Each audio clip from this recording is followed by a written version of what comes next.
The fire was almost gone. Celine Marrow sat on the dirt floor of a cabin that had no right to still be standing, watching the last 3 pieces of wood she owned burn down to nothing. Outside, the wind off the Montana highlands was doing what Montana wind always did in December.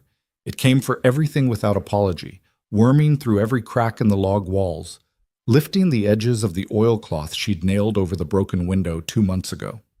The oilcloth had started to pull loose at the top left corner again. She could hear it flapping, a soft, rhythmic sound, almost like someone knocking.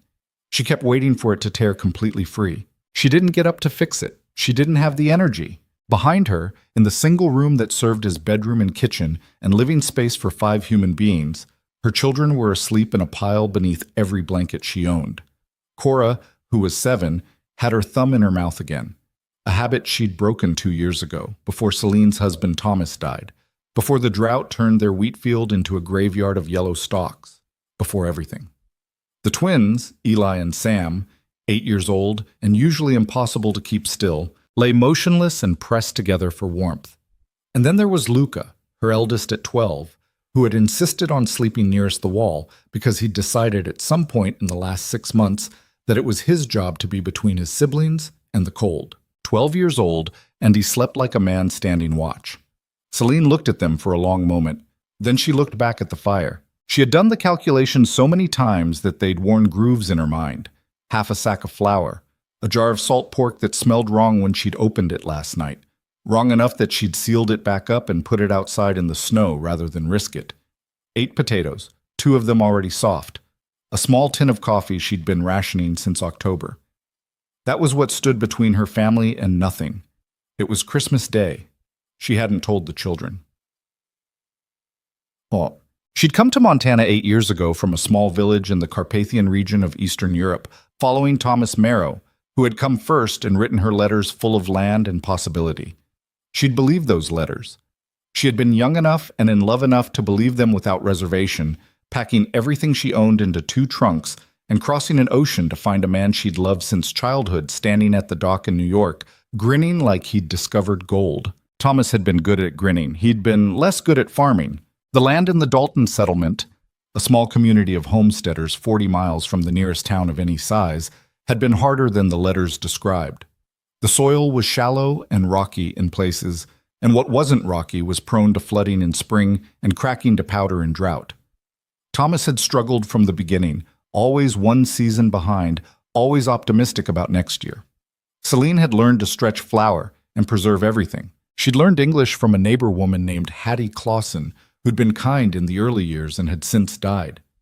She'd raised 4 children in a cabin Thomas had built with his own hands. Badly, it turned out, but with love. Thomas died in the spring 3 years ago. A fever that started as a cough and became something that no amount of effort or remedy could stop. He was gone in 12 days. After that, everything was just harder math. The settlement's attitude toward Celine had shifted after Thomas died, in ways she'd felt before she fully understood. People had been distant before. She had an accent. She observed different customs. She was quieter than the other women and less willing to perform the particular kind of sociability that small, isolated communities seemed to require for acceptance. But with Thomas alive, she'd been tolerated. Part of a family unit that fit into a recognizable category. A wife. A mother. Acceptable. Without Thomas, she was something else. A widow with 4 children and no man attached to her. Foreign. Strange. A problem that nobody wanted to claim responsibility for. The Clausens, after Hattie died, had grown colder. The Bourgettes, who ran the small general store that served as the settlement's social center, had twice this past year declined to extend her credit. The settlement's informal women's group, which planned communal events and quietly decided who was deserving of charity and who was not, had never once included Celine in their meetings. She'd known this. She'd chosen not to think about it too hard. But this winter, with the drought having destroyed her crop entirely and the salt pork going bad and the fire dying, she was thinking about it now. She was thinking about all of it. The first log burned through and collapsed into coals around 2 in the morning. Celine fed the second one in carefully, like it was something precious. She supposed it was. She was keeping herself awake deliberately because she wanted to be the one watching the fire and not one of the children. It was a foolish kind of pride. The fire would die the same whether she watched it or slept. But she couldn't bring herself to go to sleep. Sleeping felt too much like giving up. She was still awake an hour later when she heard the sound. At first she thought it was the wind changing. The Highland wind had 100 different voices, and she'd learned most of them over 8 years. The flat, steady moan of an approaching blizzard, the high whistling shriek that came when it forced itself between the mountains, the low rolling sound that preceded a temperature drop. This was none of those. This was a rhythmic crunching, heavy and deliberate. Footsteps in snow. Celine was on her feet before she'd consciously decided to move. She crossed the room and lifted the oilcloth aside with one hand, pressing her face close to the gap where the window had been. The cold hit her cheek like a slap. Outside, through the curtain of blowing snow, she could see the outline of something at the edge of her property. A wagon, she realized slowly. A large one, with a canvas cover, and 2 horses that stood steaming and patient in the cold. And a figure, tall and dark against the white landscape, walking toward her cabin with slow, unhurried steps. Celine let the oilcloth fall and stepped back. Her first instinct was fear. A lone visitor in a blizzard, in the middle of the night, on Christmas. Nothing about that configuration was comfortable. She looked around the room for anything useful, found Thomas's old skinning knife on the shelf near the door, and picked it up. Then she stood near the door and waited. The footsteps stopped outside. A knock. 3 of them, solid and measured. "Mrs. Marrow." The voice was low, male. She didn't recognize it immediately. "Mrs. Marrow, I know it's the middle of the night. I'm not here to cause you trouble. Name's Garrick Boone. I've got supplies in the wagon, and I'd like to bring them in if you'll let me." Celine stood very still. She knew the name. Everyone in the settlement knew the name. Garrick Boone owned the largest cattle operation in the valley, a sprawling ranch that he ran alone with a rotating crew of cowhands, none of whom stayed long enough to be called permanent. He was a hard man with a reputation for silence and a face that people described differently depending on whether they liked him or feared him. She'd seen him twice at the general store, exchanging brief words with Owen Bourget, and both times he'd nodded at her in passing with the kind of minimal acknowledgement that meant he'd noticed her without staring. She'd thought nothing of it at the time. "Why?" she said through the door. A pause. Then, "Because it's cold and your children are hungry. That's all." Celine looked at the dying fire. She looked at the knife in her hand. She thought about the salt pork outside in the snow and the 8 potatoes and the half sack of flour. She opened the door. Garrick Boone was taller than she'd remembered. He stood in her doorway with snow on his shoulders and his hat, and a look on his face that was careful and neutral. Not warm, exactly, but not threatening. He was perhaps 40, with a jaw that looked like it had been carved rather than grown, and eyes that were a particular shade of dark brown that made it difficult to read what was behind them. His coat was heavy canvas, frost stiffened at the collar. His hands were bare despite the cold, and red at the knuckles. He looked at her, then at the knife in her hand, then back at her face. "Smart," he said about the knife. "What do you want?" Celine said. She hadn't stepped back from the door. She wanted to see how he handled that. "I want to unload the wagon," he said. "I've got meat, flour, 2 sacks, rice, firewood, enough to last you a week at least if you're careful, candles. I've also got a tin of something for the children, sugar candy, I suppose, though I don't know if they eat that." Celine stared at him. "You don't know me," she said. "I know who you are," he said. "I know what's happened this year with your crop. I know the Bourgets cut off your credit." He paused.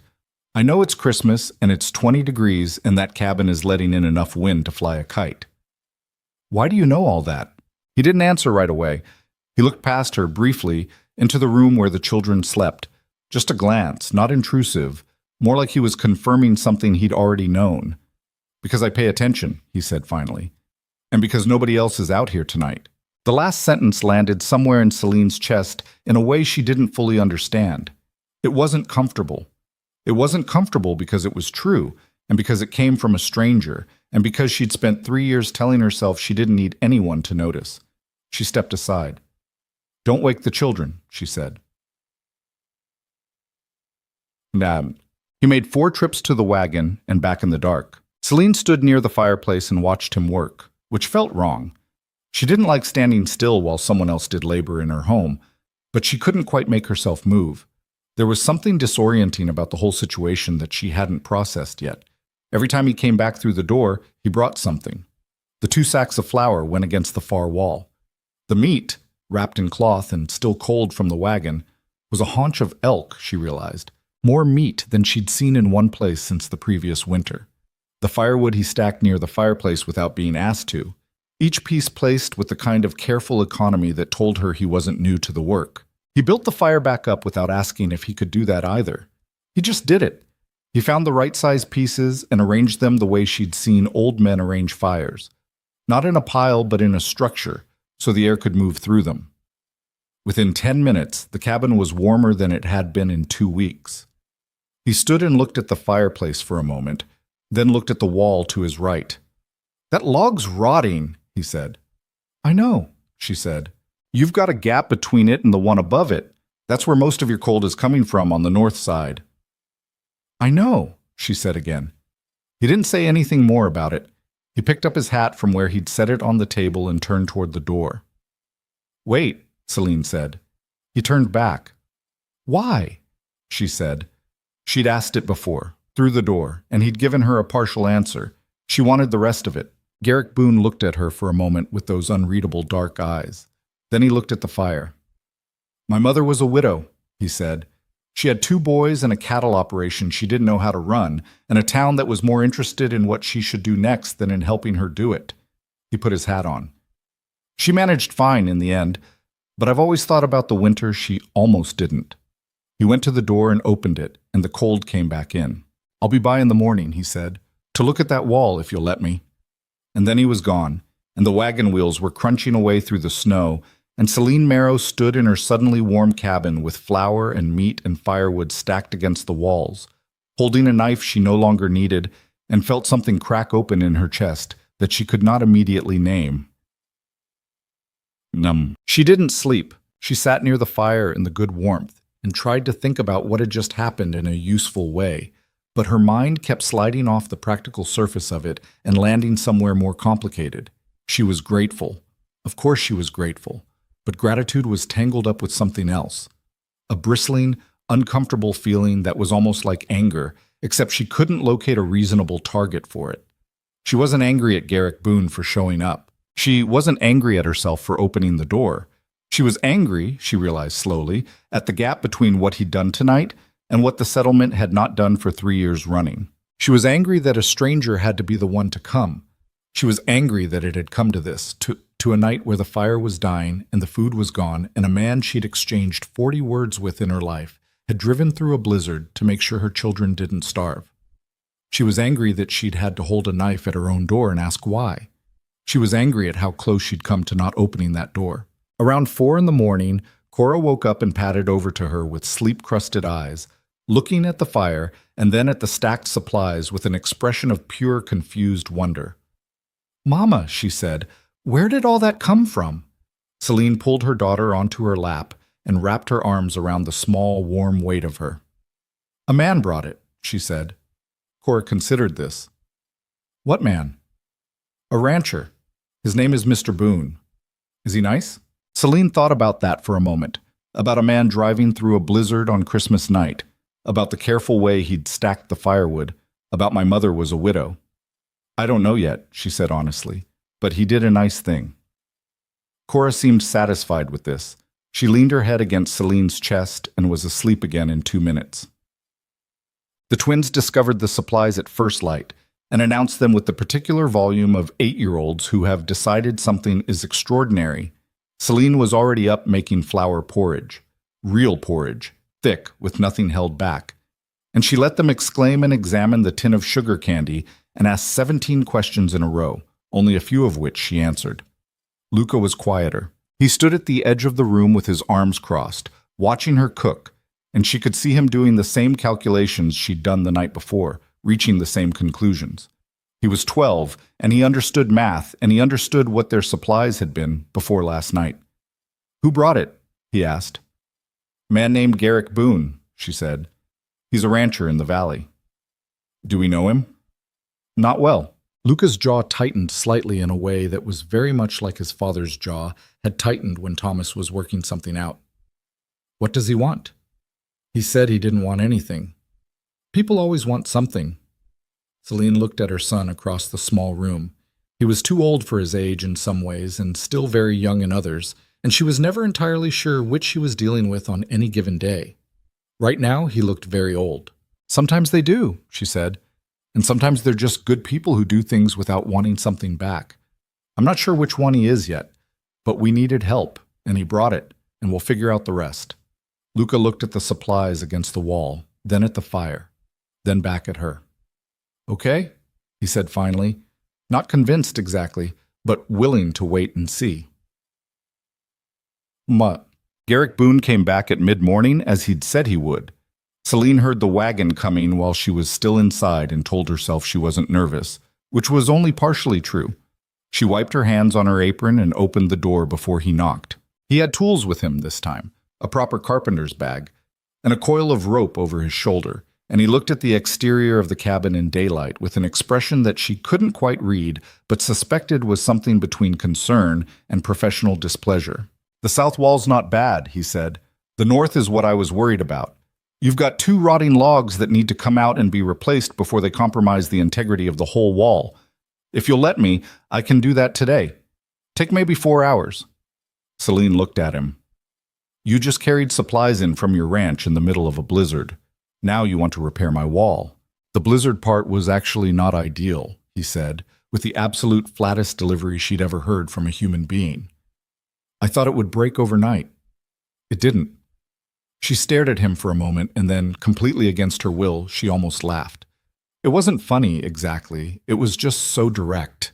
Most of the men she'd known in this country, Thomas included, wrapped their statements in some amount of performance. Garrick Boone apparently didn't see the need. Come in, she said. I'll make coffee. The twins descended on him the moment he stepped through the door. Eli went straight to the carpenter's bag and asked what every tool was called, and Garrick answered each question in the same flat, patient tone he used for everything else, naming things precisely: claw hammer, draw knife, wood chisel, without the condescension that men sometimes aimed at children. Sam, who was the more physical of the two, immediately wanted to know if he could help, and Garrick looked at him appraisingly and said, "You can hand me things," which Sam received as the highest honor imaginable. Cora watched from the safety of the corner near the fireplace, thumb not quite in her mouth, eyes large and assessing. Luca sat at the table and said nothing, which Celine noted and filed away. The work was loud and cold when Garrick opened up the wall. There was a period of about an hour where the north side of the cabin was fully exposed to the outside, and the children had to crowd around the fireplace while Garrick worked with efficient speed to pull the rotting logs out and fit new sections of timber he'd brought from his ranch. He hadn't mentioned he was bringing timber. He'd just brought it, because he'd apparently looked at the cabin in the dark last night and concluded it would be needed. Celine worked beside him when she could. She wasn't a carpenter, but she was strong and she could hold things steady and hand things up, and she refused to stand aside and watch while another person worked on her house. At one point, she was holding a section of timber in place with both hands against the cold while he drove pins into it, and her fingers were going numb, and she was absolutely not going to say so. "You can let go now," he said. "It's fine." "I have it. You can let go." She let go. Her hands were white at the tips. He looked at them, said nothing, went back to driving the pins. "Thank you," she said after a moment. I mean it. I know you do." He didn't look up. "You don't have to keep saying it." This irritated her. He wasn't sure why.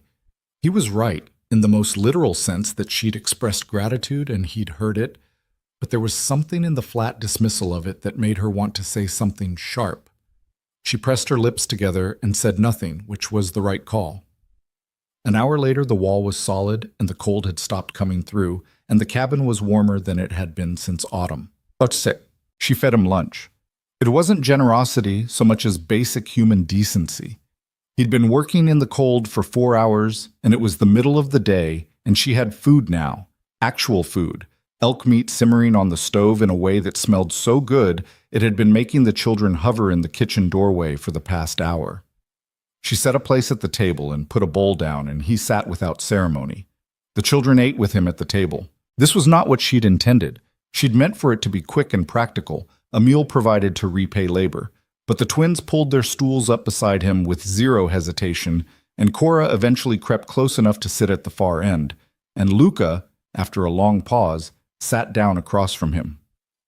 "Mr. Boone," Sam said through a mouthful of food that he absolutely should have finished chewing first.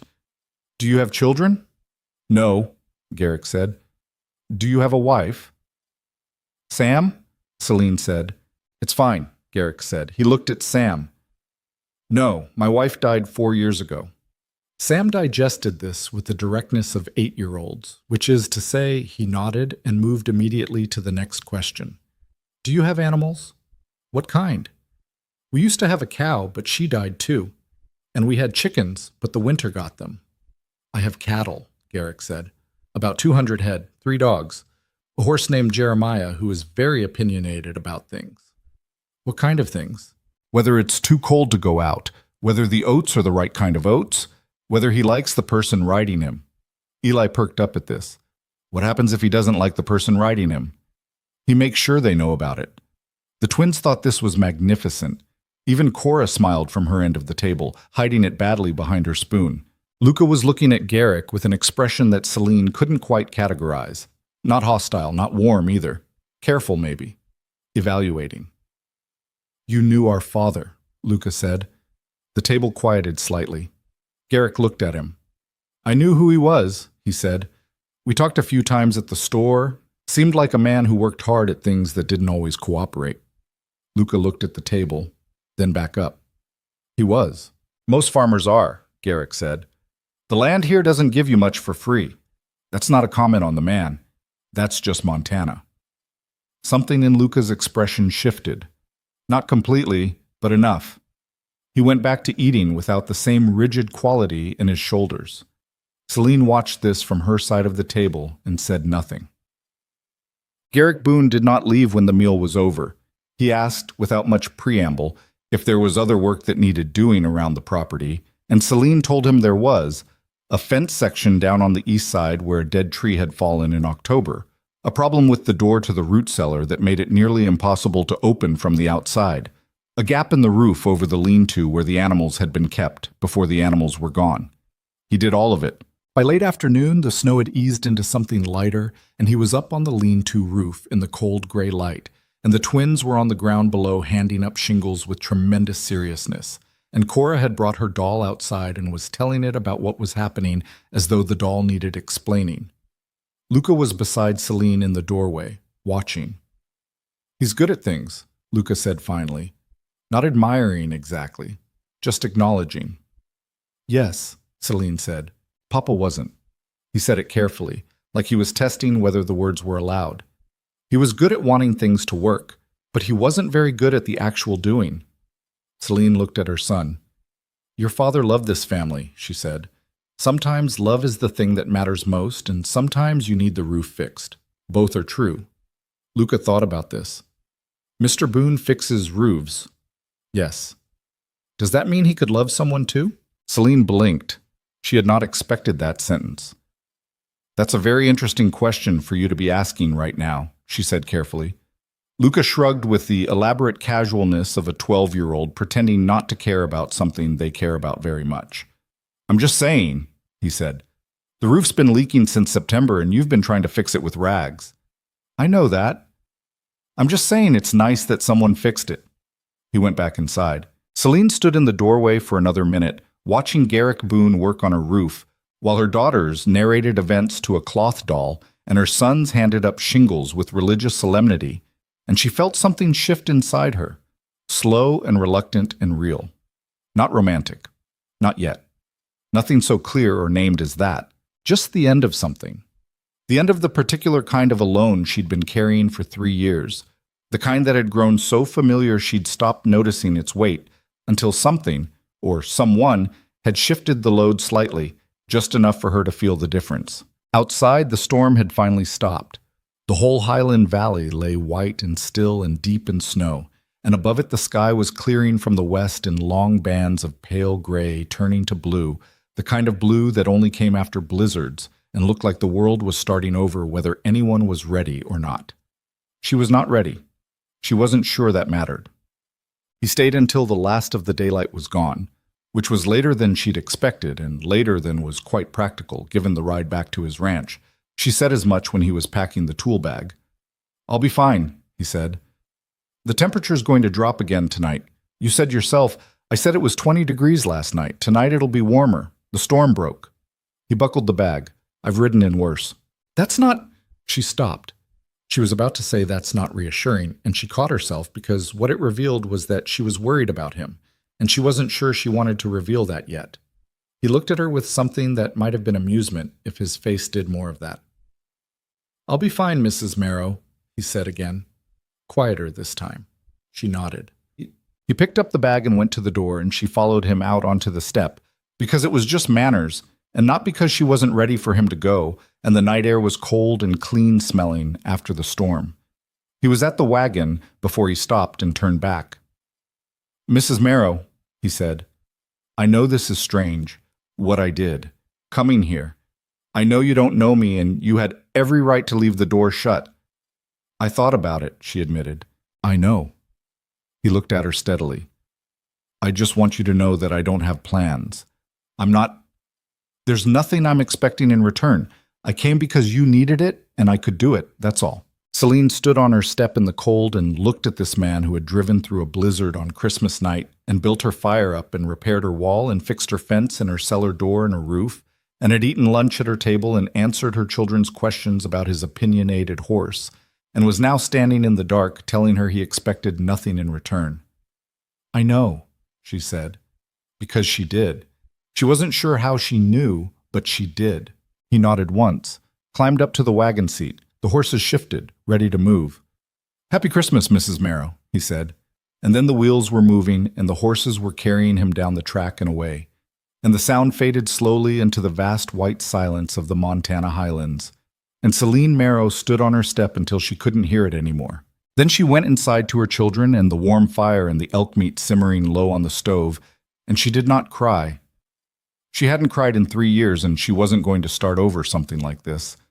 But she sat in the chair by the fire for a long time, very still, with her hands folded in her lap. The oilcloth over the window didn't flap. He'd nailed it down properly before he'd started on the wall. She hadn't noticed until now. She noticed now. Outside, the temperature dropped and the stars came out above the valley in the absolute density that only happens when there's no light for miles in any direction, and the snow caught the starlight and held it, and the whole highland world lay cold and clean and very quiet, and inside the cabin 4 children slept deeply and warm, and the fire burned steadily through the night. It was Christmas. It was the first one in 3 years that didn't feel like something to be survived. He came back 3 days later. Celine had not expected him to. She'd told herself she hadn't expected him to, which was the same as admitting she'd thought about it more than once. Whether he'd come back, whether Christmas night had been a single strange event that would calcify into a story she told her children someday, or whether it was something else, something that had a next chapter. She was splitting wood behind the cabin when she heard the wagon, and she drove the axe into the block and left it there, brushing her hands on her coat as she came around the side of the building. The morning was clear and brutally cold, the kind of cold that turned your exhaled breath into a small private cloud and made the snow squeak underfoot like something in pain. Garrick Boone's wagon came up the track with the same unhurried pace as before, the 2 horses moving steady and patient through the cold. He pulled up and looked down at her from the seat. "You're splitting your own wood," he said. "I've been splitting my own wood for 3 years," she said. "I know." He set the brake. "I brought a maul. Yours is too light for the rounds you're working with. I could hear the axe bouncing off the grain from the track." Celine looked at him for a moment. Then she looked at the axe buried in the block, then back at him. "You could hear that from the track," she said. "Sound carries in cold air." He climbed down. "I also brought salt, and a side of cured bacon." This was how the next 2 weeks went. He came every 2 or 3 days, never with announcement, never asking if it was convenient. He came with things, practical things, never excessive, always exactly what was needed in a way that suggested he'd been thinking about it between visits. He brought the heavy maul and split 3 weeks' worth of wood in an afternoon, working with a rhythm that the twins immediately tried to imitate on smaller pieces, with predictably chaotic results. He brought salt and then later oil for the hinges on the main door, which had developed a shriek that woke the children when Celine tried to leave early in the mornings. He brought a length of rope and showed Luca how to rig a proper guideline between the cabin and the root cellar, so that if the snow came heavy again and visibility dropped, there'd be something to hold on to. Luca stood very straight while he learned this and asked precise questions and said thank you with the careful formality of a boy trying to conduct himself like a man. Celine watched from a distance and tried to feel nothing complicated about it. She felt plenty complicated about it. The thing was, Garrick Boone didn't perform. That was the word she kept coming back to. Most men she'd known, in one way or another, performed. They performed competence, or performed generosity, or performed authority, or performed kindness with an audience in mind, with some awareness of how the gesture would land. Thomas had been like that, not manipulatively, but genuinely. He'd wanted people to see him trying, wanted the trying to count for something. Most people were like that. It was human, and she didn't hold it against anyone. Garrick Boone seemed constitutionally incapable of it.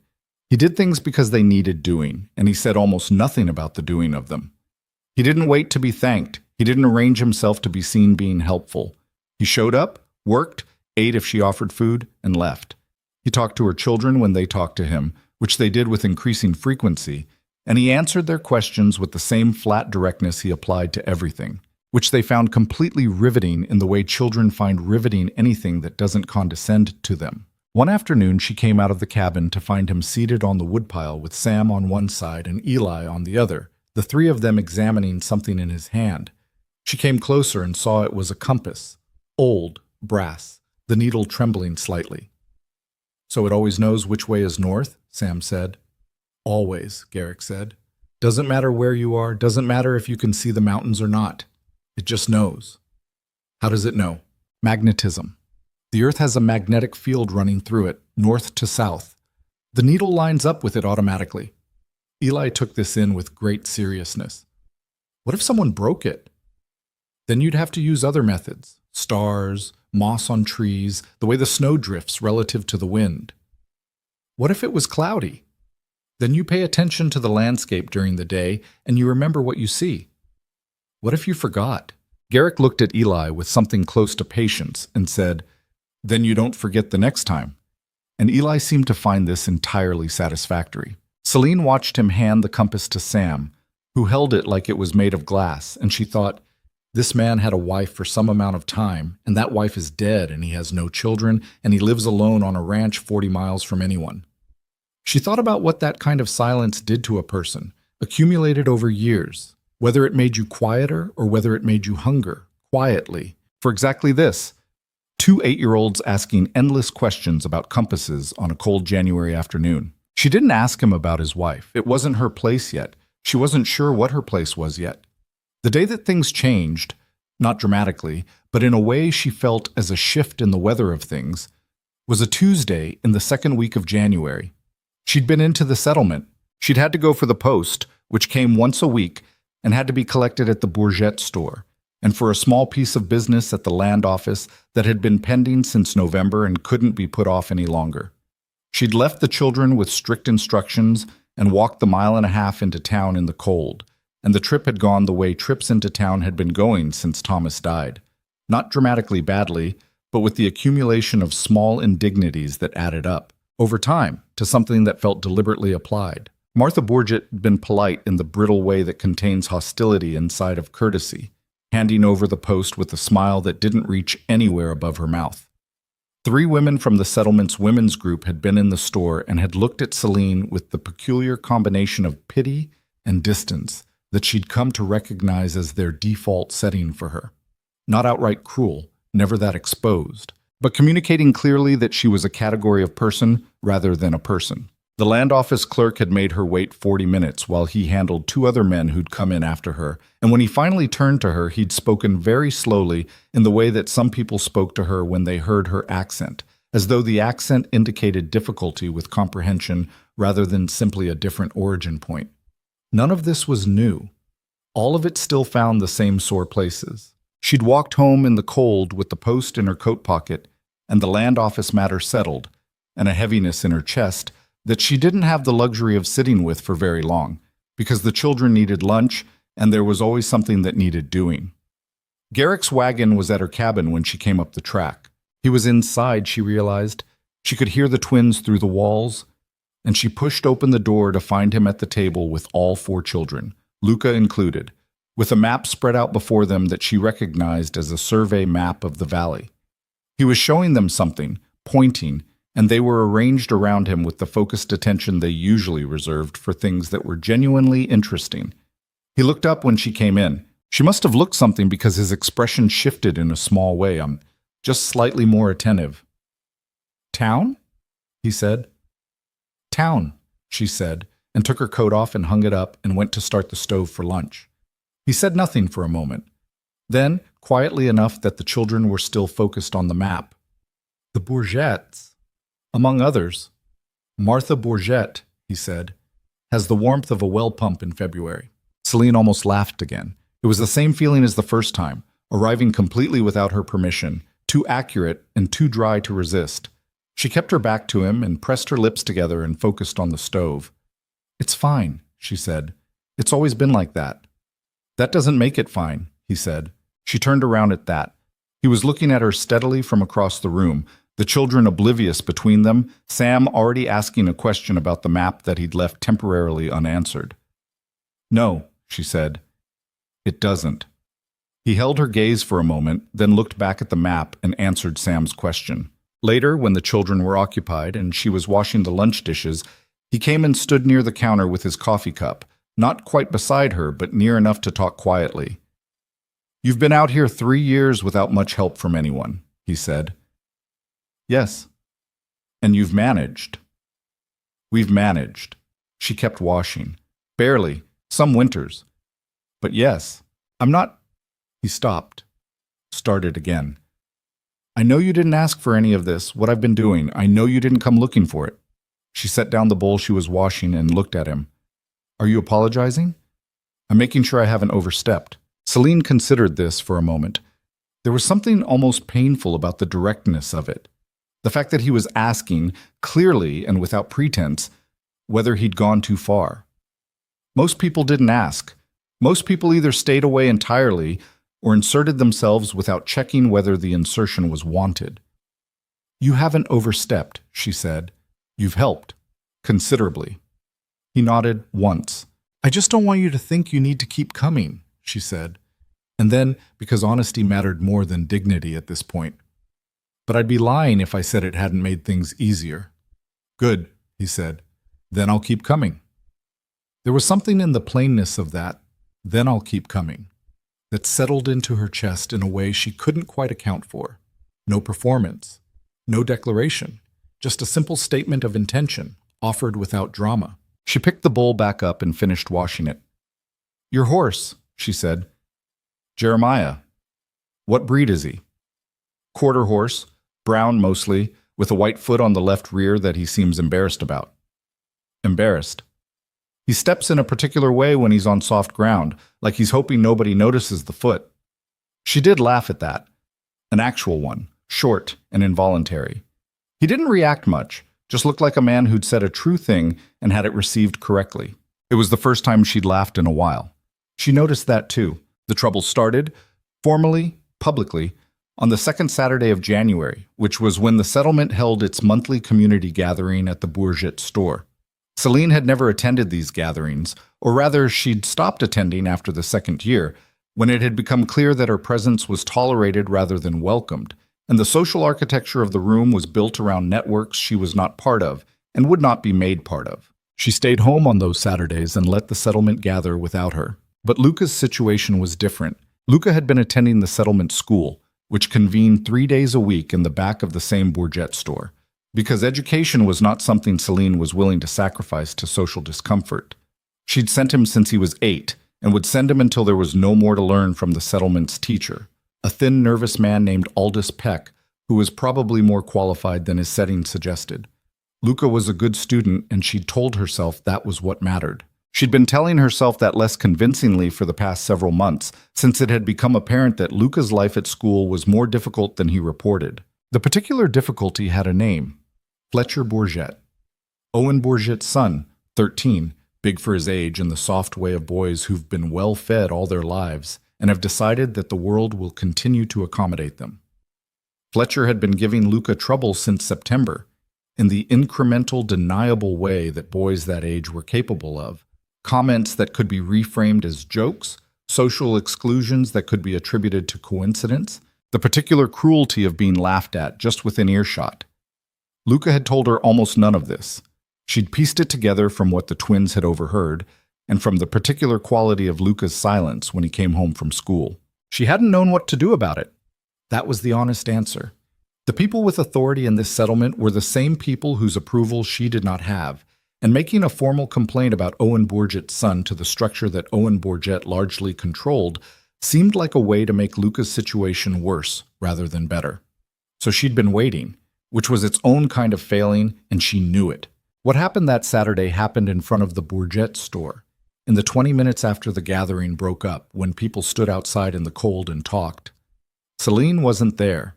Garrick was, as it happened. He came into town occasionally for supplies, and he'd arrived that afternoon without knowing the gathering was underway. He told her all of this afterward, plainly, without trying to frame it in a way that softened it. Luca had been outside the store waiting for his mother to send him a message through a neighboring family about a piece of fabric she'd ordered. Fletcher Bourget had come out of the store with 2 other boys his age, and with an audience available, had elevated his usual behavior into something more public and more deliberately cutting. What he'd said exactly, Garrick repeated to her verbatim, because she asked, and he didn't see the point in softening it. He'd called Luca a poor foreigner's bastard, and told him that his mother was charity trash that the settlement was stuck with because nobody had the heart to run her off properly.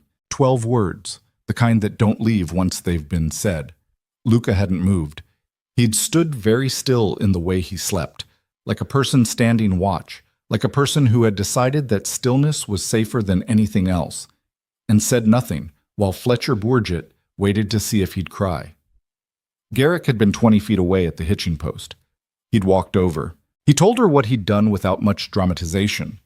He'd stood in front of Fletcher Bourget and waited until the boy looked at him, and then he'd said quietly that what had just come out of Fletcher's mouth was an embarrassment to his parents and to the settlement, and that he'd be walking back over to Luca and delivering an apology before Garrick walked away from the spot. Fletcher had tried to bluster. He was Owen Bourget's son and accustomed to a certain amount of social armor. But Garrick had just stood there with the same stillness and said, "The apology, Fletcher, now." It had taken a minute and a half. Then Fletcher had mumbled something in the direction of Luca's boots that was technically an apology. And Garrick had said, "Look at him when you say it." And after another long pause, Fletcher had looked up and said sorry with an expression of profound resentment. Garrick had said, "Good," and walked away. He was at her cabin when Luca arrived home. Luca came through the door with a particular expression, tight and complicated, somewhere between humiliation and something else Celine couldn't name yet. And Garrick was at the table drinking coffee, and he didn't say a word about it when Luca came in, just nodded at him the way he always nodded, as though nothing remarkable had occurred. And Luca had sat down at the table across from him and said quietly, "Thank you." And Garrick had said, "He was wrong about your mother." And then neither of them had said anything else about it. Celine had heard this whole account third hand, from Garrick's telling, and from what she'd eventually gotten out of Luca by degrees, the pieces he'd allow, offered one at a time like he was deciding how much weight she could carry. She'd listened to all of it without interrupting. When Garrick finished, she sat with it for a moment and then said, "Owen Bourget is not going to be pleased." "No," Garrick said. "He won't be. You made an enemy today. Owen Bourget's been lukewarm on me for years." He shrugged, the smallest possible shrug. "He'll survive the temperature drop." "This wasn't your fight," she said. He looked at her across the table. It was a 12-year-old boy standing alone in the cold while someone called his mother charity trash. He picked up his coffee cup. "I wasn't going to walk past that." Celine looked at the table surface. The wood was scarred and old. Thomas's table, carried from the previous cabin when they'd built this one. She ran her thumb along one of the deeper marks. "It's going to make things harder," she said. "For us. People will talk." "People are already talking," he said. "I've been coming out here twice a week for 2 weeks. People notice things. Whatever they're saying, they're already saying it." She looked up. "What are they saying?" He met her eyes. that we're connected in some way they haven't categorized yet. Some of them think I'm pitying you. Some of them think there's something between us that isn't appropriate. He said it plainly, like reading weather. The Bourgettes think I'm making a mistake. Harding at the land office thinks I've lost my judgment. Celine sat with this. And what do you think? Garrick set the cup down. He was quiet for a moment. The kind of quiet she'd learned was not avoidance, but actual thought. I think, he said, that I've been alone a long time, and I came out here on Christmas night because I couldn't stop thinking about a woman trying to keep 4 children warm in a cabin that was half open to the wind, and that since then I've come back because the coming back felt like the right thing to do. He paused. I'm not pretending I don't know what I'm doing, but I'm not going to pretend there's something wrong with it either. The room was quiet. From somewhere in the back, the sound of the twins arguing over something small and irrelevant filtered through. You told me you didn't have plans, Celine said. I didn't, he said. I still don't. Plans are one thing. Intentions are another. She looked at him. He looked back at her with those dark, steady eyes that gave away less than most people's did and more than he probably realized. I need to think, she said. I know. About what all of this means. I know, he said again. I'm not... She stopped, started over. I have 4 children. I'm a foreign woman in a settlement that's been looking for an excuse to dismiss me since Thomas died. If I attach myself to you publicly in any way, I hand them that excuse. Yes. And I have to live with whatever consequences that brings. My children have to live with it. Yes, he said. That's all true. So you understand why I need to think. I do. He didn't push. He didn't try to preempt her thinking or redirect it or offer her a reason why the consequences weren't as bad as she imagined. He just acknowledged them. It was one of the things about him that she could not find fault with, however much the rest of the situation frightened her. He did not minimize. He left shortly after. Celine stood in the doorway and watched the wagon go, which she'd done enough times now that Cora had started calling it watching Mr. Boone leave, as though it were a category of activity like washing dishes or mending socks. Are you going to marry Mr. Boone? Cora asked from beside her, with the absolute casualness of 7-year-olds asking the most direct possible question. Celine looked down at her. Where did that come from? Sam said you were. Celine made a note to have a conversation with Sam. Mr. Boone is a friend, she said. Cora considered this. He fixed our roof. Yes. And our wall, and the fence, and the cellar door. Yes, Cora. Friends don't usually do all that. Celine opened her mouth and then closed it again, because a 7-year-old had just made a more precise observation than most adults would have managed. No, she said finally. They don't usually. She didn't sleep well that night, or the night after. She was working through something that didn't resolve cleanly, that had too many edges and too many people attached to it. There was what she felt, which was real and growing and not something she could honestly dismiss. There was what she feared, which was also real. The settlement's judgment, the impact on Luca's school situation, the way her children were already attaching to this man in ways that would hurt if it ended. And there was the practical question of what any of this actually meant, because Garrick had spoken of intentions without specifying them, and she wasn't willing to read meaning into what hadn't been said. On the 3rd night, she stopped trying to think it into resolution and simply acknowledged what was true. She had not been this seen by another adult human being in 3 years, possibly longer. Thomas had loved her, genuinely and with his whole impractical heart, but Thomas had also needed her in ways that made it difficult to tell sometimes whether he saw her or saw the person who kept things together when he couldn't. Garrick Boone looked at her, just looked at her, with an attention that felt like being located, found. Like he was looking for Celine Marrow specifically and had identified her correctly and was now engaged with exactly that person. It frightened her half to death. But fear and wrong were not the same thing, and she was old enough and tired enough to know the difference. On the 4th morning, she was up before the children and had the stove going and was sitting with her coffee in the pre-dawn dark when she heard the sound she'd been unconsciously listening for, the slow crunch of wagon wheels coming up the track. She went to the door and opened it before he could knock. He stopped at the bottom of the step and looked up at her. You're early, she said. I had something to bring. He held up a bundle she hadn't noticed in the dark. Cloth, folded, a kind of deep red that she couldn't quite see properly in the low light. Wool, I thought, it's cold in the mornings, and your coat's getting thin at the elbows. Celine looked at the wool, then at him. You notice too much, she said. It's a flaw, he said. She stepped back from the door to let him in, and this time it felt different from all the other times. More deliberate, less uncertain, more like an answer. He came in and set the wool on the table, and she poured him coffee without being asked, because she'd learned by now how he took it, and she was done pretending she hadn't, and they sat across from each other in the quiet before the children woke, and she said, I've been thinking. I know, he said. I haven't finished, she said. I know that too. She wrapped her hands around her cup. Outside, the Highland winter pressed its cold weight against the walls that he'd repaired, and the fire burned steady in the grate, and somewhere in the back her children slept the deep sleep of the warm and fed. But I'm not stopping you from coming, she said. I want you to know that. Whatever I'm still working out, I'm not stopping you from coming. Garrick Boone looked at her across the table with his dark, careful eyes.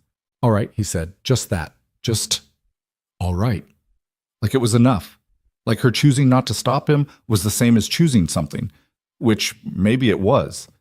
They sat in the early morning quiet and drank their coffee and said nothing else until Cora padded out from the back room and stopped when she saw Garrick at the table and said, with complete unsurprise, Oh, you're here early. I am, he said. Are you staying for breakfast? He looked at Celine. Celine looked at her daughter and then at the man across the table from her and said, Set another place, Cora. The decision formed the way most of Celine's decisions formed, not in a single moment of clarity, but through the slow accumulation of smaller moments until the weight of them tipped something over inside her. It had been 3 weeks since she'd told Garrick she wasn't stopping him from coming. 3 weeks of breakfasts and repairs and children asking questions about compasses and opinionated horses.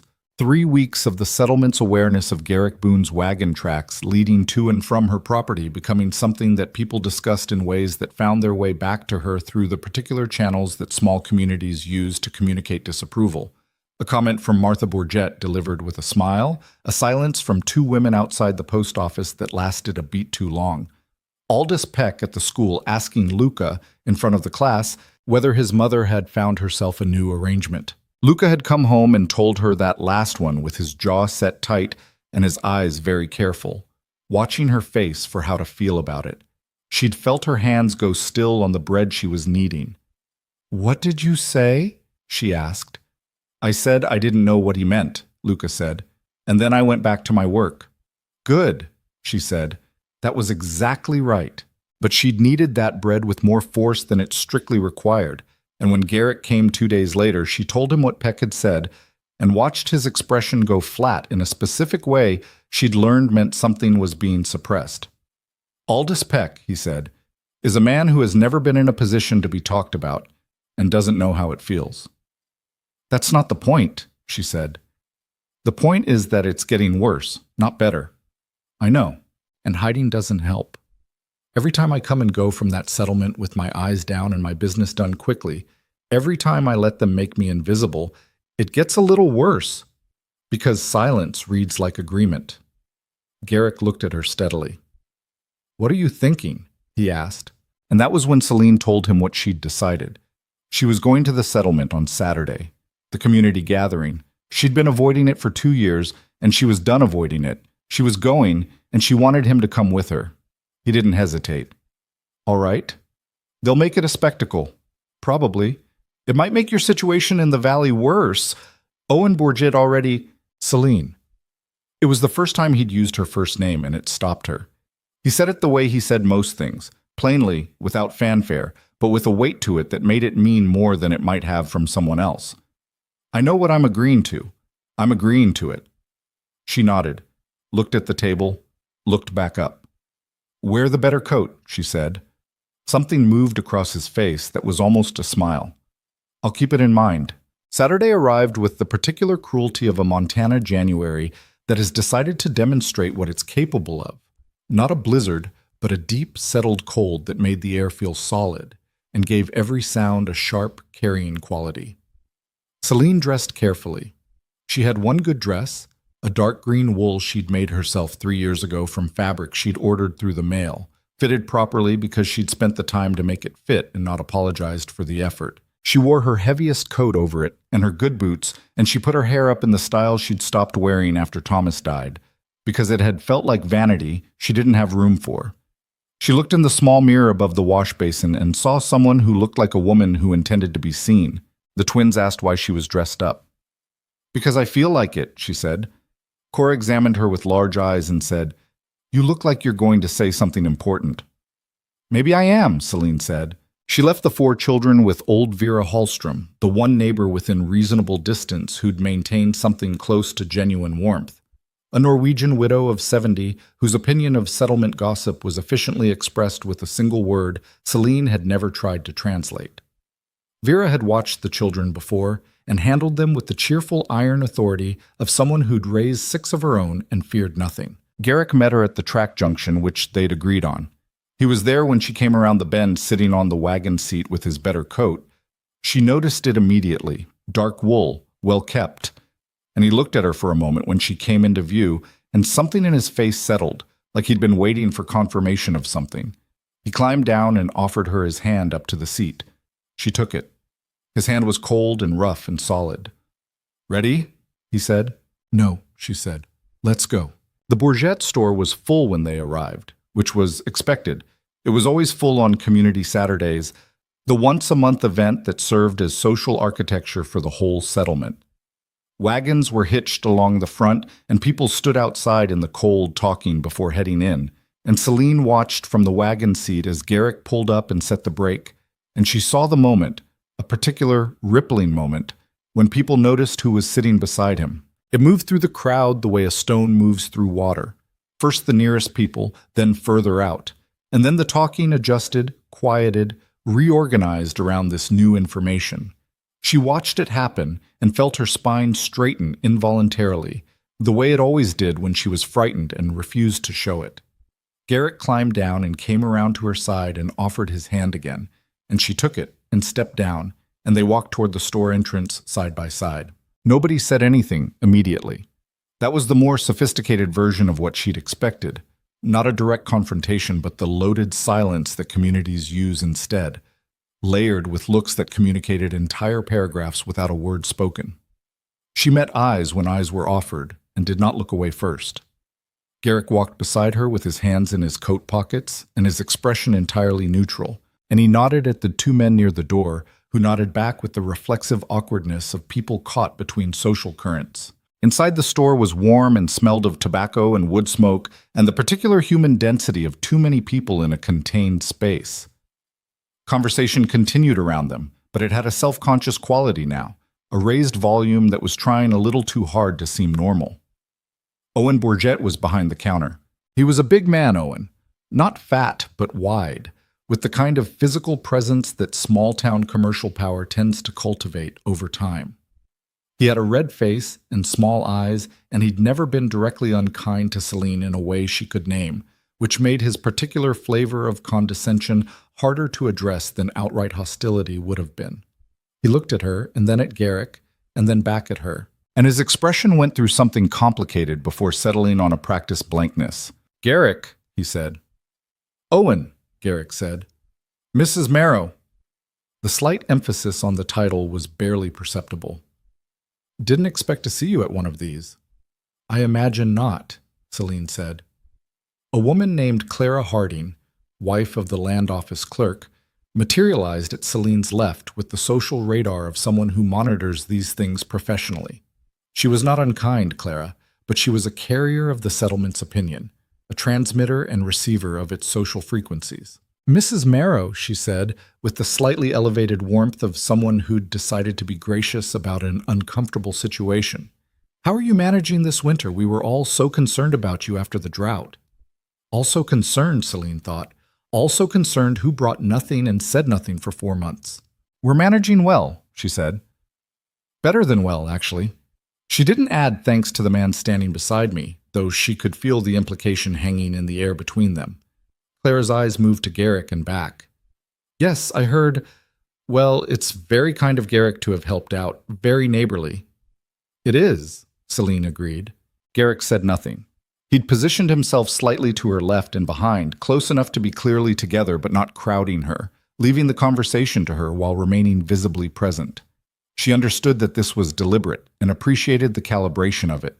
The gathering proceeded. Celine stood her ground in the room and talked to the 2 or 3 people who addressed her with something approaching genuine friendliness. Vera's nephew, a young farmer named Daniel Thorpe, who'd always been decent. The school teacher Peck's wife, who was a better person than her husband and seemed aware of it. She drank the terrible coffee that was always served at these things, and she did not make herself small, and she did not leave early. It was going, if not well, then at least tolerably. And then she heard Luca's voice outside. It came through the store's front wall with the particular carrying quality of the cold air, raised, sharp-edged, trying to stay controlled and not quite managing. She was moving toward the door before she'd consciously decided to, and Garrick was beside her, and they came out onto the step to find a cluster of boys near the side of the building and Luca in the middle of it. Fletcher Bourget was there. 3 other boys with him, all older than Luca, all arranged in the particular geometry of a group that has decided someone is surrounded. Luca stood with his back to the wall, which was pragmatic but also told Celine everything she needed to know about how it had started. She didn't know yet what had been said. She would find out later. It was worse than the last time, specific and personal, reaching for the things boys reach for when they want to draw blood and have been told they can't use their fists. Fletcher had said something about Luca's mother and the rancher, something that used words Celine would not repeat, that made what was between her and Garrick into something dirty. 12 years old, and he'd heard it from somewhere. 12 years old, and he'd had to stand there and hold it. What she saw when she came through the door was Luca's face, the specific white-knuckled expression of a boy who is deciding, in real time, whether to hold his ground or break. The twins weren't there. They were inside with Vera somewhere. It was just Luca, alone, against a wall. Fletcher saw Garrick first. The change in his posture was immediate and involuntary. A pulling back, a recalibration of what he'd calculated he could get away with. Celine stepped forward. Not Garrick.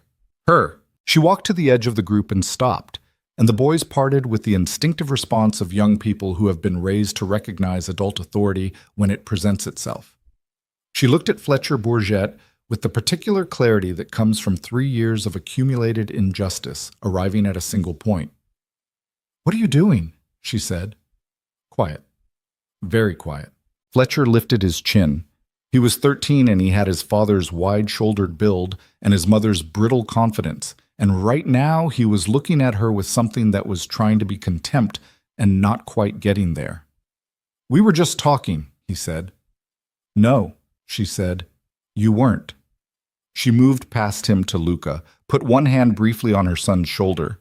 Checking, not comforting, she needed to know he was whole, and felt him exhale very slightly under her touch. "Come here," she said, and he stepped forward and she turned back to the group. Garrick had come to stand 10 feet back, far enough to not be the one handling this. Close enough. Celine looked at Fletcher Bourget and the 3 boys with him, and she said, slowly and with the precision of someone who has chosen every word, "I know what was said here. I know the kind of thing you say when you think no one's listening, and I want you to understand something, not for my sake, but for yours. What you are practicing right now, what you are learning to do, this cruelty you're rehearsing, you will carry it for a long time. It will cost you things you can't see yet." Fletcher stared at her. Whatever he'd expected from the foreign widow, it wasn't this calm, this specificity, this complete absence of the deference he'd been taught she owed him. Owen Bourget appeared at the store doorway.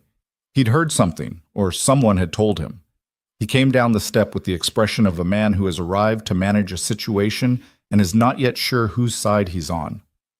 "What's going on out here, he said. "Your son," Celine said, turning to look at him directly, "has been saying things to my boy that you would not want repeated in front of the settlement."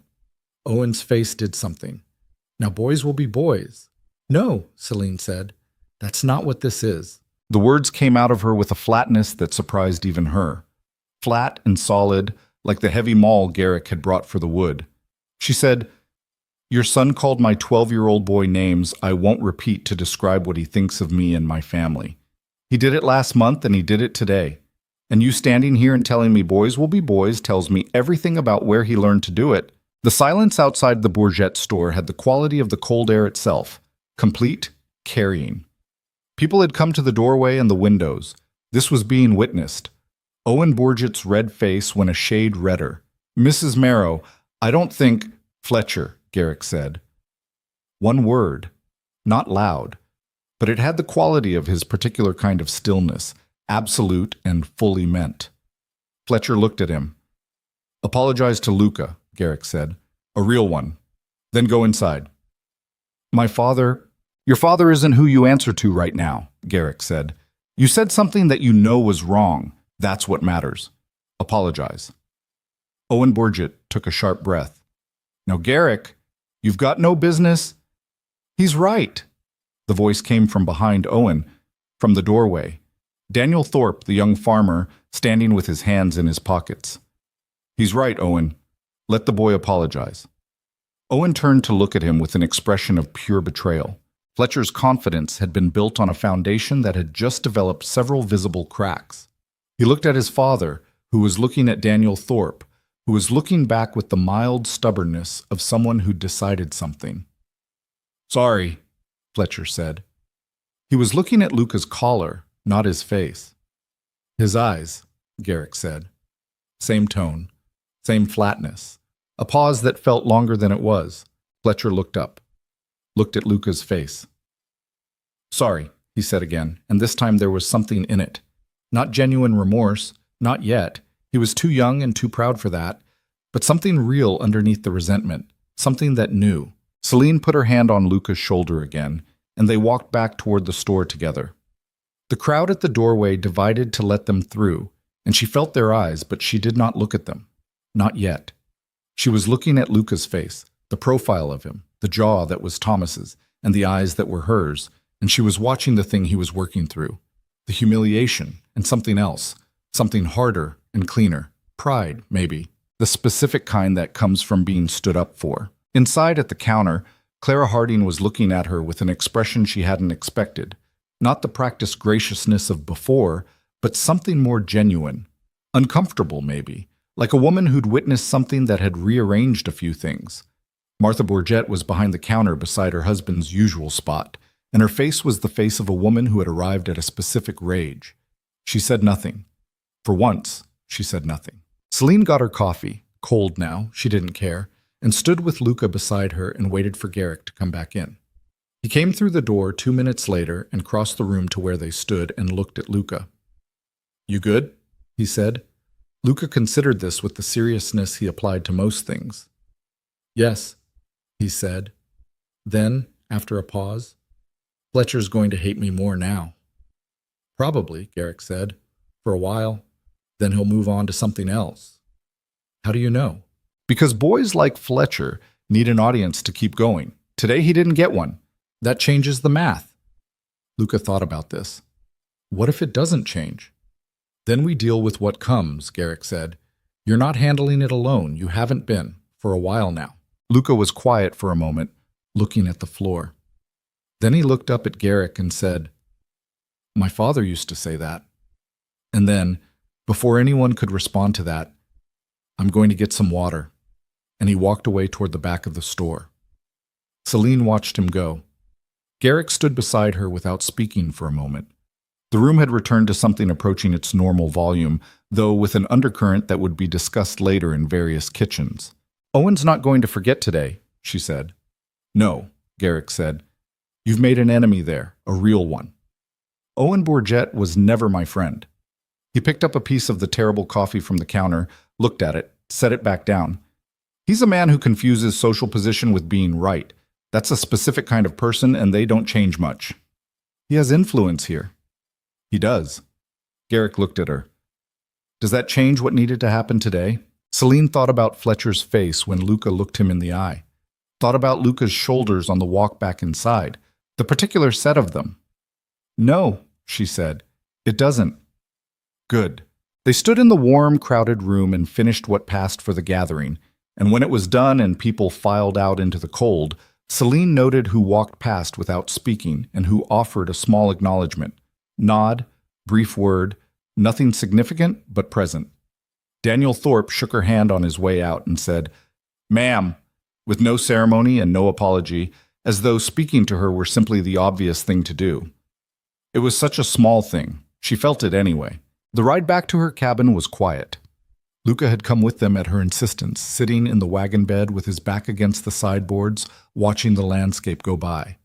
The afternoon light was going gold and flat, the way winter light did this late in the day, and the whole valley lay under it like something that had been pressed and preserved. Halfway home, Luca said from the wagon bed, "Mr. Boone." Garrick half turned. "Why did you come to our cabin on Christmas?" It wasn't a question the way he said it, more like something he'd been holding for a while and had decided now was when he'd put it down. Garrick didn't answer immediately. He drove for a moment, looking at the track. "Because I drove past your property in November," he said, "and I saw the state of the crops and the state of the cabin, and I thought about it too long not to do something about it." "You drove past in November and you came at Christmas," Luca said. "That's a month." "I know. Why'd it take a month?" Garrick was quiet again. Then, "Because it's not nothing showing up at a widow's door with supplies. It means something, and I didn't know if it would be welcome. I thought about it until I decided that the risk of her being offended was smaller than the risk of the alternative." Luca processed this. The alternative being we starved. The alternative being you had a very bad winter.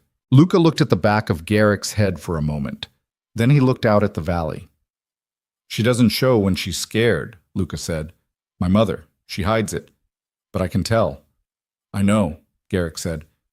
"She was scared that night, before she opened the door." "I know." "She opened it anyway." "She did." Another silence. Then Luca said, very quietly, as though he were talking to himself as much as anyone, "She's not scared of you anymore." Garrick didn't respond to that. He just drove, and the wagon moved through the cold afternoon, and Celine sat beside him on the seat, listening to her son and this man talk in the flat, careful way of people who were being very honest with each other. And she felt the thing in her chest that had no clean name, the one that had started on Christmas night when the fire was almost gone, shift again, settle deeper. Not fear anymore. Not exactly. Something that was going to require a decision. They reached the cabin as the light was failing, and Vera met them at the door with the twins arguing behind her and Cora already in her nightclothes, even though it was nowhere near bedtime, and the normal chaos of 4 children redistributed itself across the cabin with the natural violence of a tide coming in. Garrick unloaded 2 things he'd had in the wagon, a small crate of preserved peaches that he set on the table with no explanation, and a book that he handed to Luca without ceremony. Luca looked at the cover. "This is a surveying manual."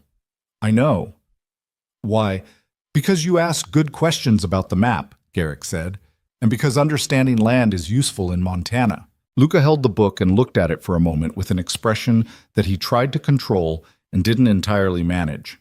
Then he looked up and said, "Thank you." And this time it came out differently than it had before.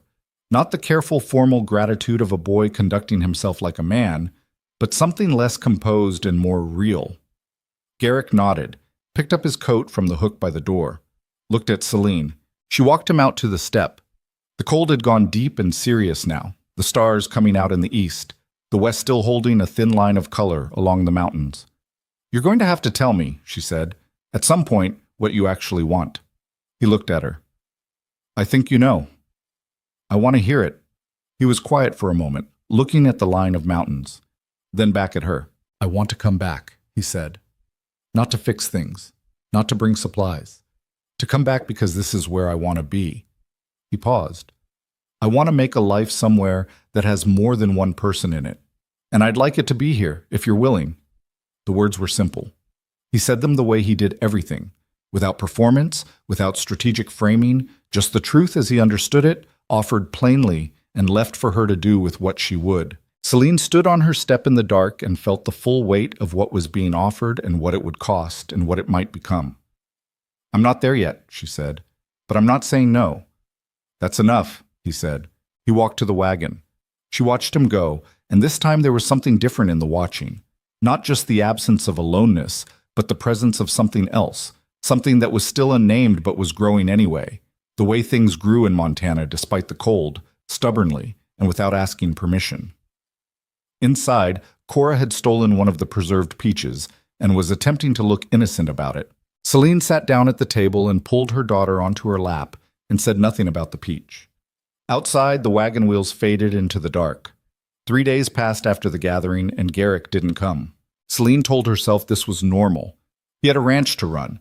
200 head of cattle didn't manage themselves through January, and she knew from what he'd mentioned in passing that winter was the hardest season for the animals, the time when losses happened if you weren't paying constant attention. His absence had a reasonable explanation, and she was not a woman who invented problems where none existed.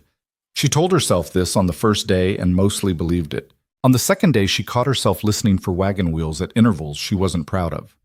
On the third day, Luca came home from school and sat down at the table and said without preamble, "People are saying Mr. Boone came to his senses."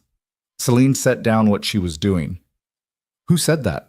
"Heard it from 2 boys in the yard." Luca's voice was careful. He was watching her face the way he always watched her face when he was delivering something difficult. "They said Owen Bourget told their father that Garrick Boone finally came to his senses about our situation, that it wasn't appropriate and he'd figured it out." The room was very quiet. "What do you think?" Celine asked. Luca was quiet for a moment. Then, "I think Owen Bourget says what he wants to be true and calls it news." He picked up the surveying manual from the table. He'd been reading it each evening, methodically, making small notes in the margin, and looked at the cover. "I also think Mr. Boone hasn't been here in 3 days. He has a ranch to—" "I know," Luca said. "I'm just saying what's true." She didn't argue with him because she couldn't. What was true was true. That evening, after the children were in bed, she sat with the fire and worked through the arithmetic of her own feelings with the same methodical honesty she'd applied to the flour and the salt pork back in December. What she found when she was done being evasive about it was this. She was more afraid of losing something she hadn't fully claimed yet than she'd let herself admit. She'd told him she wasn't there yet. She'd told him she wasn't saying no. Both of those were true when she'd said them. But 3 days of silence and a second-hand report about Owen Bourget's satisfaction had clarified something faster than she'd expected. She was not willing to let this particular thing go without a fight. The problem was, she didn't know yet what she was fighting. On the 4th morning, she put on her heavy coat and told Luca he was in charge until she came back and walked down the track in the cold, alone, toward the road that led to Garrick Boone's ranch. She'd never been there. She had a general sense of its direction and a set of landmarks he'd mentioned in passing. The triple-trunked cottonwood at the Valley Fork, the stone fence line that marked the beginning of his property, the ridge that put it in shadow by mid-afternoon in winter. She followed the road for 40 minutes with her breath clouding and her boots finding the frozen ruts underneath the snow. And when she came to the stone fence line, she knew she was in the right place. The ranch house was bigger than she'd imagined and less impressive than the word ranch sometimes suggested. It was a solid, practical structure of dark timber with a long porch and smoke coming from 2 chimneys, surrounded by outbuildings that sprawled in the functional way of working operations that have been added onto over years without much thought to aesthetics. A dog appeared from somewhere and barked twice at her before apparently deciding she wasn't a threat and sitting down. She was halfway to the porch when the door opened. Garrick stood in the doorway and looked at her. He was in his working clothes, flannel, heavy trousers, the kind of dress that meant he'd been up since before light doing things that needed doing. He looked tired. Not the tired of laziness, but the specific worn quality of a man who hadn't been sleeping well, which she recognized because she knew what it looked like on herself. "Celine," he said. "Something's wrong," she said. It wasn't a question. He looked at her for a moment, then stepped back from the door. She came up the porch steps and inside. The house was warm and smelled of wood smoke and coffee, and the particular smell of a place occupied by one person for a long time. Not unclean, but singular, without the layered smells of multiple lives being lived in it. The main room had a table and 2 chairs and a long shelf of books and a stone fireplace and a general sense of function without comfort, of everything in its place, but nothing placed for pleasure. She'd expected something like this. She hadn't expected it to feel as lonely as it did. He poured her coffee without asking. She sat at the table. He sat across from her and looked at his own cup for a moment and then looked up. "I've been trying to work something out," he said. "I can see that. I think I've been making things worse for you." He said it plainly, the way he said difficult things. No evasion, but also no drama. What happened at the Bourget store? Fletcher, Owen. The way people are talking now, I came into your life and I've given this settlement exactly the ammunition it wanted. You didn't give them anything, she said. They were already looking. Maybe. But before me, there was nothing to find. He picked up his cup, put it down without drinking. You had 3 years of hard silence, judgments without handles. Now they have a handle. And you think leaving fixes that? I think staying might not. Celine looked at him across the table. She was working to keep her voice level because what she felt wasn't calm. Who told you that Owen Bourget is satisfied? She said. He blinked slightly, just slightly. Where did you hear? Luca heard it at school. Someone's father said Garrick Boone came to his senses. She held his gaze. Did you go talk to Owen Bourget? A pause. He came to the ranch, Garrick said. Day before yesterday. He made certain things clear. What things? That my grazing lease on the east section of Valleyland runs through his family's original claim and that there's been an informal agreement in place for 15 years that he could choose to revisit. He said it without inflection, which somehow made it worse. He wasn't threatening exactly. He was informing me of a reality. Celine was quiet for a moment. Then, so he threatened you. He outlined a fact. Garrick. Yes, he said. He threatened me. The fire cracked. Outside, the wind moved through the porch eaves with a low, flat sound. And you were going to let that work, she said. You were going to come to some conclusion that your leaving was the right thing, and then she stopped. Were you going to tell me?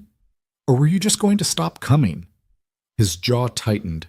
She'd found something real there, not anger, but a kind of shame, the kind that comes from being caught at something you knew was wrong before anyone said it.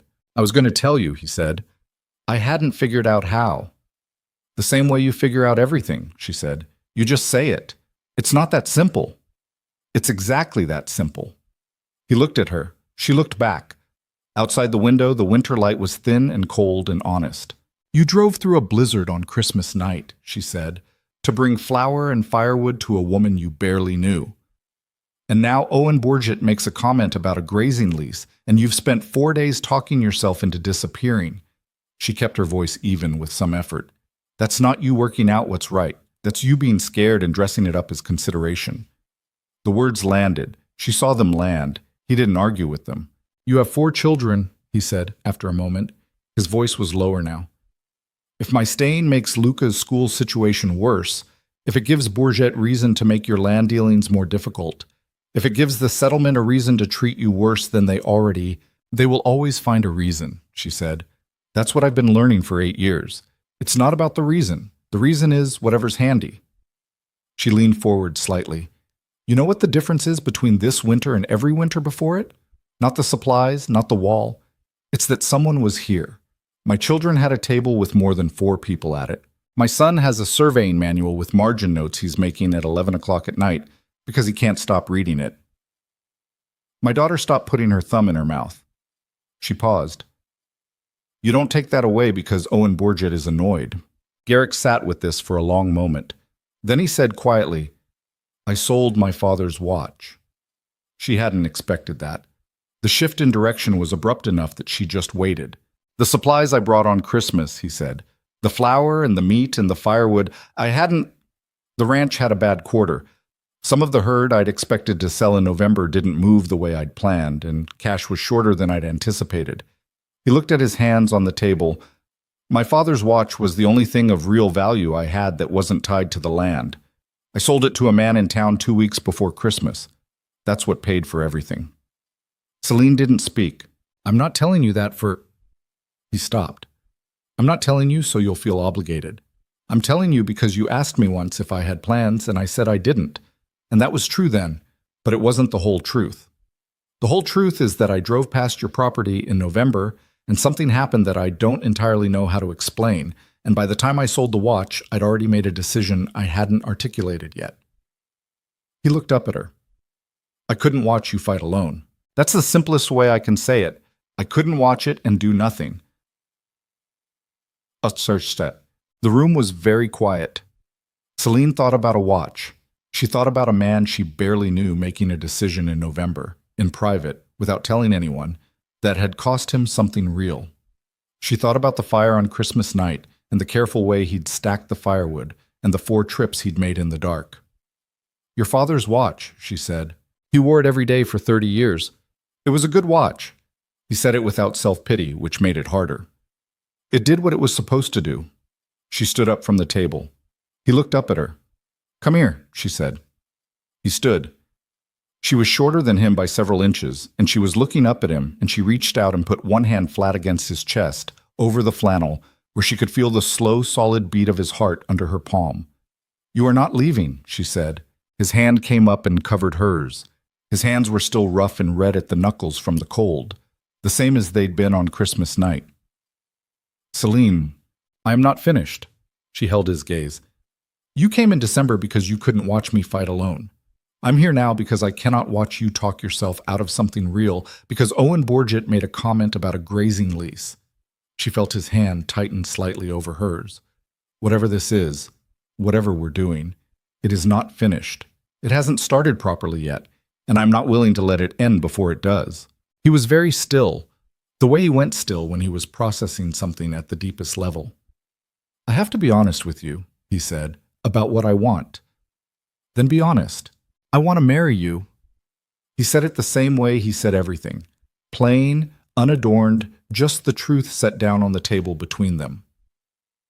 "I want you and your children to come to this ranch, and I want to build something here that's bigger than either of us has managed alone. I want Luca to learn the land. I want the twins to grow up with space to run. I want Cora to stop being cold." A beat. "I want to stop living in this house by myself." The last sentence had something in it that the others didn't. Something more exposed, less composed. The admission inside the admission. She looked at him for a long time. "You said that like you're expecting me to say no," she said. "I think you might." "Why?" "Because it's fast, and because I have a grazing lease problem, and because the settlement will—" "Garrick," she said, "stop building my objections for me." He stopped. "I have my own objections," she said. "Some of them are real. You want to hear them?" "Yes?" She took her hand back from his chest and sat down again, because this was going to be a real conversation, and she needed to think clearly. He sat too. "My children have already lost one father," she said. "Luca especially. He's attached to you in a way he doesn't fully understand yet. If this doesn't work, if we do this and something goes wrong, the damage is not just to me. It's to 4 people who have already taken more losses than they should have." "I know that. You don't know what that looks like from inside. A 12-year-old boy the morning after his father died. The way—" She stopped, steadied. "You need to understand that this is not just about you and me." "I understand that," he said, and the flatness of his voice was entirely absent now, replaced by something more careful and genuine. "I have understood that since the first morning I sat at your table and watched Luca decide whether to trust me. I'm not asking to replace Thomas. I'm not asking to be something I can't be. I'm asking to be here, consistently, with whatever that means."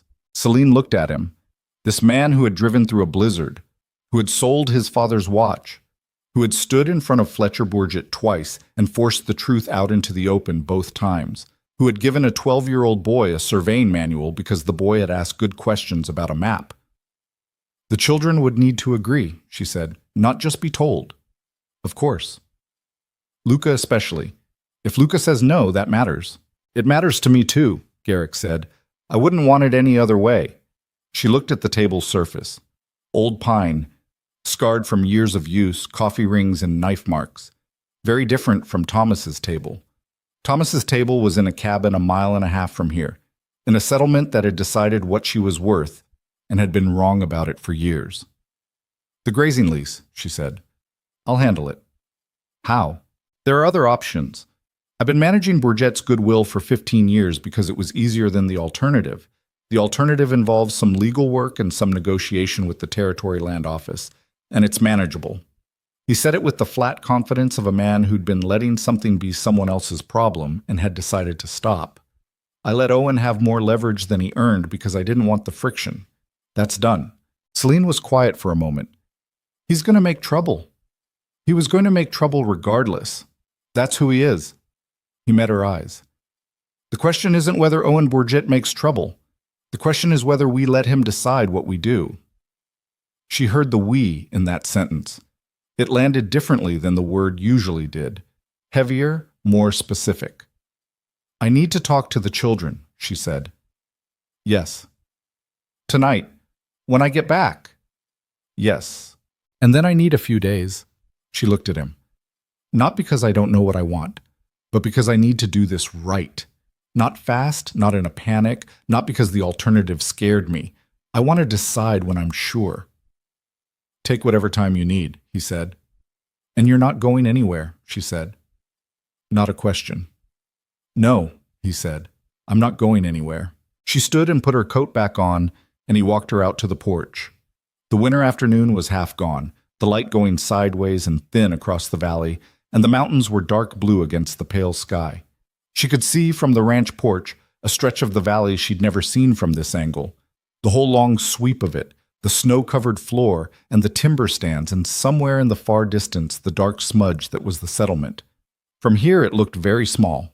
The watch, she said. Your father's. It's gone, he said. It's just a thing. It wasn't just a thing. He was quiet for a moment. No, he said. It wasn't. She started down the porch steps, then stopped and turned back. What was his name? Your father. He looked slightly surprised, not by the question, but maybe by the timing of it, or the fact that she'd thought to ask. Edmund, he said. Edmund Boone. He raised a son who drove through a blizzard to bring flour to a woman he'd never properly met, she said. I think Edmund Boone would have been fine with the watch. She walked away before she could see his face change, because she thought it might, and she didn't want to manage her own reaction to it right now.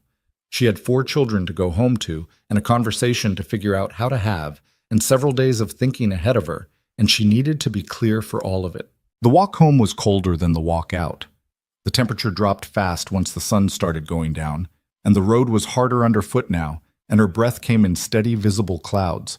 But she walked faster on the way back than she had on the way out, which told her something about the direction things were moving. She got home as the last light was dying. The twins were at the table arguing about something involving a piece of rope and a knot that had gone wrong. Cora was asleep in her chair by the fire, which she wasn't supposed to do but did anyway with the committed regularity of someone who knows they'll be forgiven. Luca was reading the surveying manual at the far end of the table with a stub of pencil tucked behind his ear. He looked up when she came in. She sat down across from him and folded her hands on the table and said, I need to talk to all 4 of you about something important. Can you wake your sister? Luca looked at her for a long moment. Something in her face told him enough that his expression went careful and very still. Then he got up and went to Cora and shook her gently by the shoulder. The twins stopped arguing. 4 children, 4 faces, arranged in the firelight, looking at her. She looked at them. All of them, one at a time, taking each face in. Eli with his perpetual energy slightly dimmed by curiosity. Sam leaning forward on his elbows. Cora blinking sleep from her eyes and sensing, with the animal awareness of young children, that something significant was happening. And Luca, upright and watchful, who had already made a guess and was waiting to see if he was right. I need to tell you about something Mr. Boone asked me, she said. And I need to know what you think. All of you. The room was quiet. Outside, the wind found the eaves. He wants us to come to his ranch, she said, to live there, permanently. He wants to marry me and build a life with our family. She kept her voice steady. This is not decided. Nothing is decided, but I won't decide it without hearing from you. Silence. Then Sam said, Does that mean we'd get to see the horse? The opinionated one. Celine almost laughed. She kept it together. Jeremiah, she said. Yes. Oh, good, Sam said with the utter sincerity of 8. Eli punched him in the shoulder. That's not the important part. It's an important part. Boys, Celine said. They stopped. She looked at Cora, who was sitting with her doll pressed against her chest, and her thumb almost in her mouth, and her eyes very large. What do you think, sweetheart? Celine asked. Cora looked at her, then at her thumb. Then she lowered it deliberately and said, Would Mr. Boone be our father? He would be your stepfather, Celine said. He can't replace your father. Nobody can. But he'd be there every day. He'd take care of us. Cora considered this with great seriousness. He already takes care of us, she said. Yes, Celine said. He does. Then yes, Cora said, as though it were simple, and put her thumb back in her mouth. Celine looked at Luca. He was looking at the table. His hands were flat on the surveying manual. She waited. He sold his watch, Luca said finally. His father's watch. For Christmas. Celine stared at him. He told me, Luca said, last week when we were doing the guide rope. He wasn't going to, I don't think. It just came out. He looked up. His eyes were Thomas's eyes, that specific dark brown, and right now they were very clear. I asked him why he came, and he said because he couldn't watch and do nothing, and then he told me about the watch. Celine sat very still. He didn't tell me so I'd feel bad, Luca said. He told me because I asked an honest question, and he gave me an honest answer. He paused. That's what I want. For you. For us. His voice was careful, but it wasn't composed. It was the voice of a boy working very hard at something. Papa was good, Mama. He loved us. But things were hard because he couldn't. He stopped. Tried again. Mr. Boone fixes what's broken. The fire popped. Celine looked at her eldest child and felt something she didn't have a name for move through her. Grief and gratitude and the particular ache of watching a child be wiser than they should have to be. Is that a yes? She asked. Luca picked up his pencil from behind his ear and turned it over in his fingers. It's a yes, he said. She nodded. She needed a moment before she said anything else, and she took it. Then she looked at all four of them. All right, she said. Give me a few days, and then we'll tell him together. She gave herself 3 days, as she'd said she would. Not because she was uncertain. She'd known what she was going to say before she'd walked back through her own door that evening, before Luca had told her about the watch, before Cora had said he already takes care of us with the devastating simplicity of someone who hadn't yet learned to complicate true things. She'd known on the walk home when she'd noticed herself moving faster on the return than she had on the way out. But she'd promised herself she would decide from stillness and not from momentum, and she kept that promise. The 3 days were quiet, in the way that days are quiet when something large is being processed underneath them. The surface of things normal and ordinary, the children and the meals and the fire. While somewhere below that surface, something was settling into place like a beam going into a wall. She thought about Thomas. She did this without guilt, which itself told her something, that enough time had passed, or maybe that what she was moving toward wasn't a replacement of what she'd had, but a different thing entirely, built on different ground. Thomas had been the love of her youth. He'd been the man she'd crossed an ocean for, and she'd never regretted that, not even in the hardest years, because he had been genuine in the ways that counted, even when he failed in the practical ones. She could carry Thomas and still move forward. She understood this now in a way she hadn't 6 months ago. She thought about Garrick, about the specificity of who he was, not a romantic notion of him, not the idea of rescue or relief, but the actual man. His flat delivery and his careful hands and the way he spoke to her children with the exact same honesty he used with adults. His inability to perform. The watch. The 4 trips in the dark on Christmas night. The fact that he'd told her he was scared and dressed it up as consideration, and then had not defended himself when she'd named it. A man who couldn't argue with the truth even when the truth was inconvenient for him was a rare thing. She'd met very few of them. On the 3rd evening, she sat down and wrote a letter. Not to Garrick, but to herself, which was something she'd done occasionally since girlhood when she needed to think clearly. She wrote in her first language, the one she dreamed in, the one that still arrived fastest when she was tired or overwhelmed. She wrote what she was afraid of, and what she wanted, and what she believed, and when she was done, she folded it and put it in the stove and watched it burn because it had served its purpose. Then she called the children together and said, "Tomorrow morning, all of us." Luca looked at her. "We're going to his ranch?" "We're going to tell him yes," she said. The twins celebrated this with their entire bodies. Cora asked if she could bring her doll. Luca said nothing, just picked up his surveying manual and went back to reading. But the set of his shoulders was different, loosened somehow, released from something he'd been holding. They left in the morning before the light was fully up.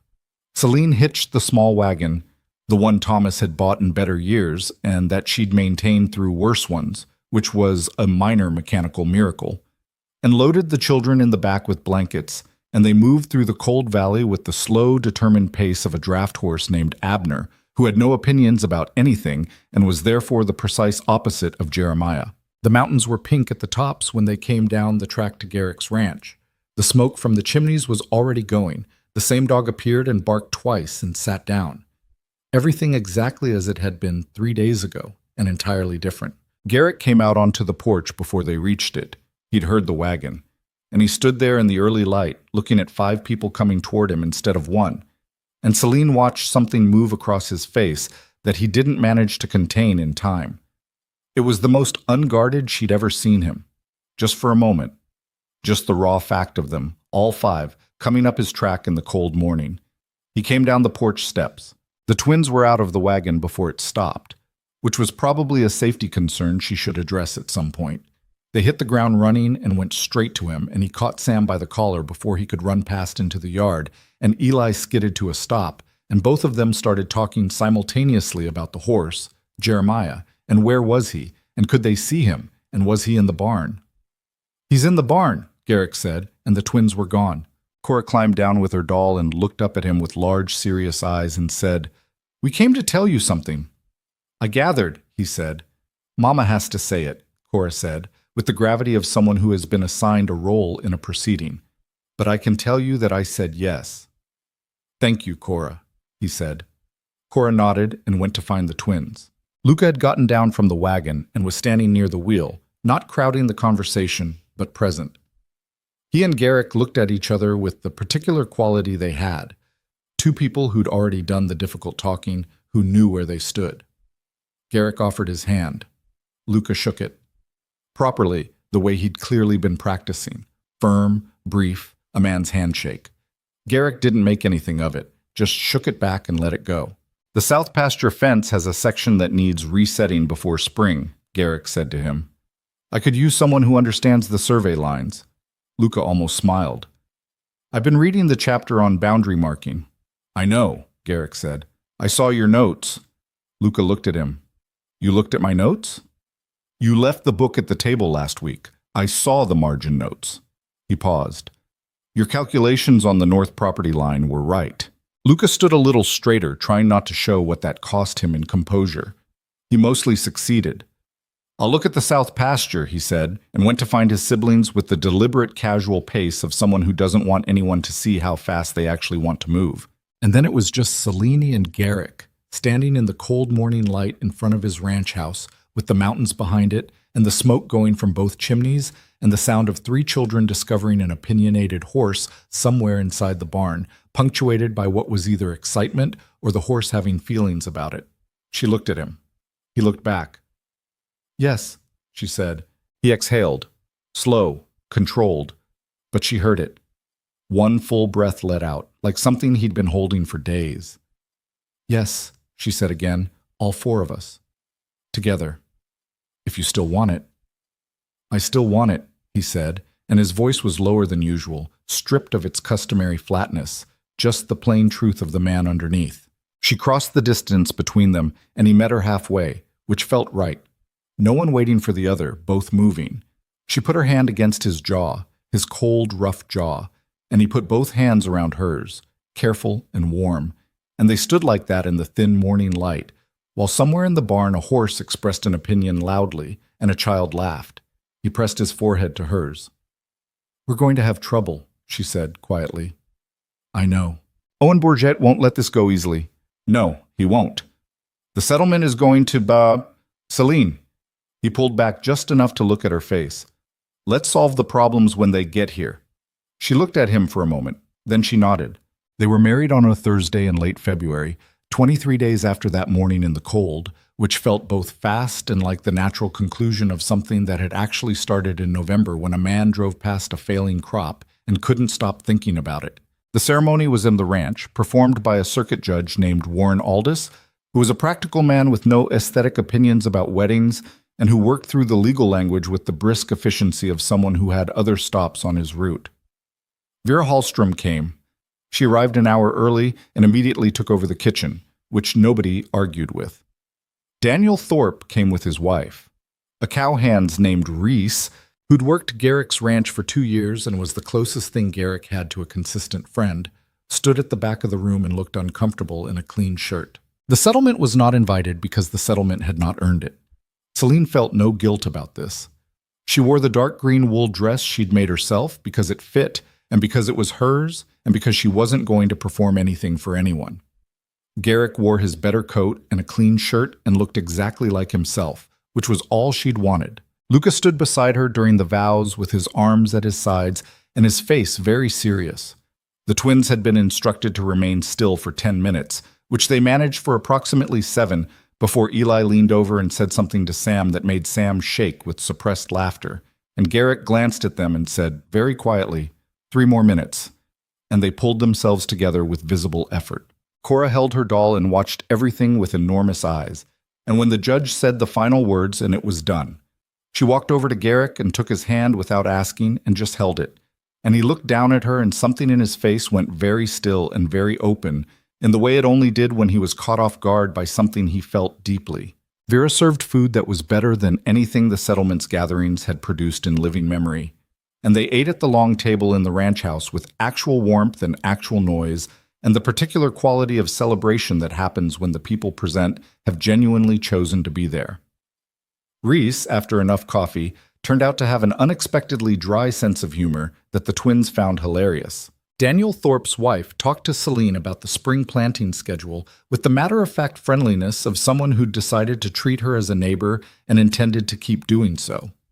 Luca and Garrick sat at one end of the table with the survey map spread between the food, which Vera disapproved of loudly and they ignored entirely.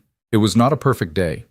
The stove in the East Room decided to smoke badly right in the middle of dinner, and Garrick had to deal with it while the food got cold and said 2 words that Celine made a mental note to discuss at some point.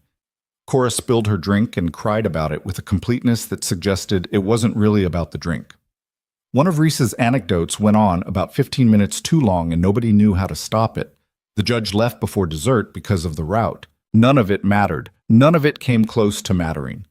Owen Borget's response arrived, formally, 11 days after the wedding. A letter delivered through the Territory Land Office that outlined his family's historical claim to the grazing corridor and the terms under which he would consider its continued use. It was lawyerly and careful, and designed to look like paperwork while functioning as a threat. Garrick read it at the breakfast table while Celine was making porridge and the twins were doing something inadvisable in the yard. He set it down and drank his coffee. "Well," she said, "he's retained someone from Billings, which means he's spending actual money on this." He turned the letter over in his hand. That means he's serious, but it also means he's committed. Once you've paid a lawyer, you don't back down easily. "Can we fight it?" "We can do better than fight it." He looked up. "I had a conversation with the Territory Land Office 2 weeks ago, before the wedding. There's a survey discrepancy in the original Bourget claim. The boundary line was drawn based on a landmark that no longer exists. If the survey is reopened, the corridor almost certainly reverts to open range, which removes his leverage entirely." Celine looked at him. "You knew about this before he sent the letter." "I suspected. I confirmed it last week. And you didn't tell me." "I was waiting until I was certain." She picked up the letter and read it herself. Then she set it down. "Write back," she said. "Tell him we've requested a survey review." Garrick was already reaching for paper. The legal matter took 4 months to fully resolve, during which Owen Bourget made 2 more attempts to apply pressure, once through Martha Bourget's campaign of social commentary that filtered through the settlement's female networks, and once through a conversation with Luca's school teacher, Aldous Peck, that resulted in Luca coming home one afternoon with a written note from Peck suggesting that his attendance was becoming disruptive to the other students, which was so transparent as to be almost insulting. Celine read the note at the kitchen table. Then she looked at Luca. "Are you disrupting anything?" she said. "No," Luca said. "Is your work current?" "I finished the geography primer. Mr. Peck doesn't have anything else for me at that level." Celine set the note down. "I'm going to write back to Mr. Peck," she said, "and I'm going to suggest that if the school can't accommodate a student who has outpaced its curriculum, Then perhaps the Territory Education Board would be interested in funding a more advanced curriculum for the Dalton settlement, since the Territory is very interested in appearing progressive about education right now. Luca looked at her with an expression that was purely his father's, that specific, surprised but delighted look that Thomas had made when she'd done something he hadn't anticipated. "Do you know someone at the Territory Education Board?" he said. "Not yet," she said. "But Daniel Thorpe's brother-in-law works in the Territory Administrator's office, and Daniel has been very friendly." She wrote the letter. Peck did not write back. The issue did not come up again. The survey review concluded in June. The corridor reverted to open range. Owen Bourget's lawyer sent a final letter that said very little in a great many words. Garrick filed the resolution paperwork and set it on the shelf and never mentioned Owen Bourget again, and as far as Celine could tell, never thought about him much either. This was one of the things she was still learning about Garrick Boone. Once a problem was solved, he released it with a thoroughness she found both admirable and slightly unnatural, having spent most of her life carrying resolved problems as preventative weight against future ones. She was working on it. Spring came to the ranch with the same blunt announcement it always made in Montana. Not a gentle warming, but a sudden aggressive thaw that turned everything to mud for 3 weeks before the real growing season arrived. The twins discovered that the mud had no particular depth limit and had to be extracted from it twice. Cora developed an intense relationship with one of the ranch dogs, a gray mutt named Porter, who followed her everywhere with the devoted resignation of someone who has accepted their life's purpose. Luca spent his afternoons in the south pasture with Garrick, resetting the fence line according to the survey markers, and came home each evening with dirt on his boots, and the particular quiet satisfaction of someone who has done real work and knows it. Celine planted a kitchen garden on the south-facing slope below the ranch house, where the soil was deep and the drainage was good. She planted what she knew: beets, potatoes, onions, the herbs she'd been growing in containers inside all winter. Garrick watched her lay it out one morning from the porch without saying anything until she'd finished, and then said, "You could take the whole slope if you want it. I've never done anything with it." She looked at the slope, the whole thing, 3 times what she'd been planning. "That's more than I can manage alone," she said. "You won't be alone," he said. She took the whole slope. By late spring, the garden was in and growing with the stubborn persistence of things that have been properly tended, and the cattle were on the spring pasture, and the ranch house had undergone a series of changes that were not dramatic, but were cumulative. A row of boots by the door, the twins' drawings pinned to the wall in the main room, Cora's doll on a shelf in the kitchen where Cora could see it from the table, Luca's surveying manual, and a growing collection of notes in a notebook he'd started filling with measurements and observations about the property.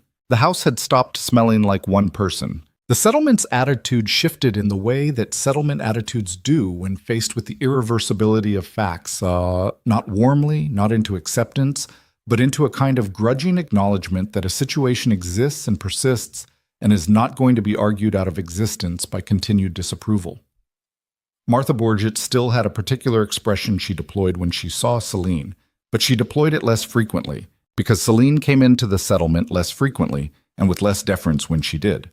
Clara Harding had twice stopped to talk to her with something that was approaching genuine interest, asking about the garden, which Clara was apparently trying to start herself with mixed results. Daniel Thorpe and his wife had come to dinner at the ranch in April and come back in May, and there was talk of something more regular, the kind of talk that meant it would actually happen. It was not acceptance by the settlement. Celine had stopped waiting for that, had stopped locating her worth in whether it arrived. What it was a life. A real one, lived on its own terms on their own land, and the settlement could adjust or not according to its own pace. One evening in July, a long, warm evening with the light lasting until almost 9 and the valley lit gold from the west, Celine was sitting on the porch with her coffee while the children finished the last of their chores. Garrick came out and sat in the other chair, which had been there since April, positioned where it was because 2 people sat here now, and not one. They sat in the comfortable silence that had developed between them over months.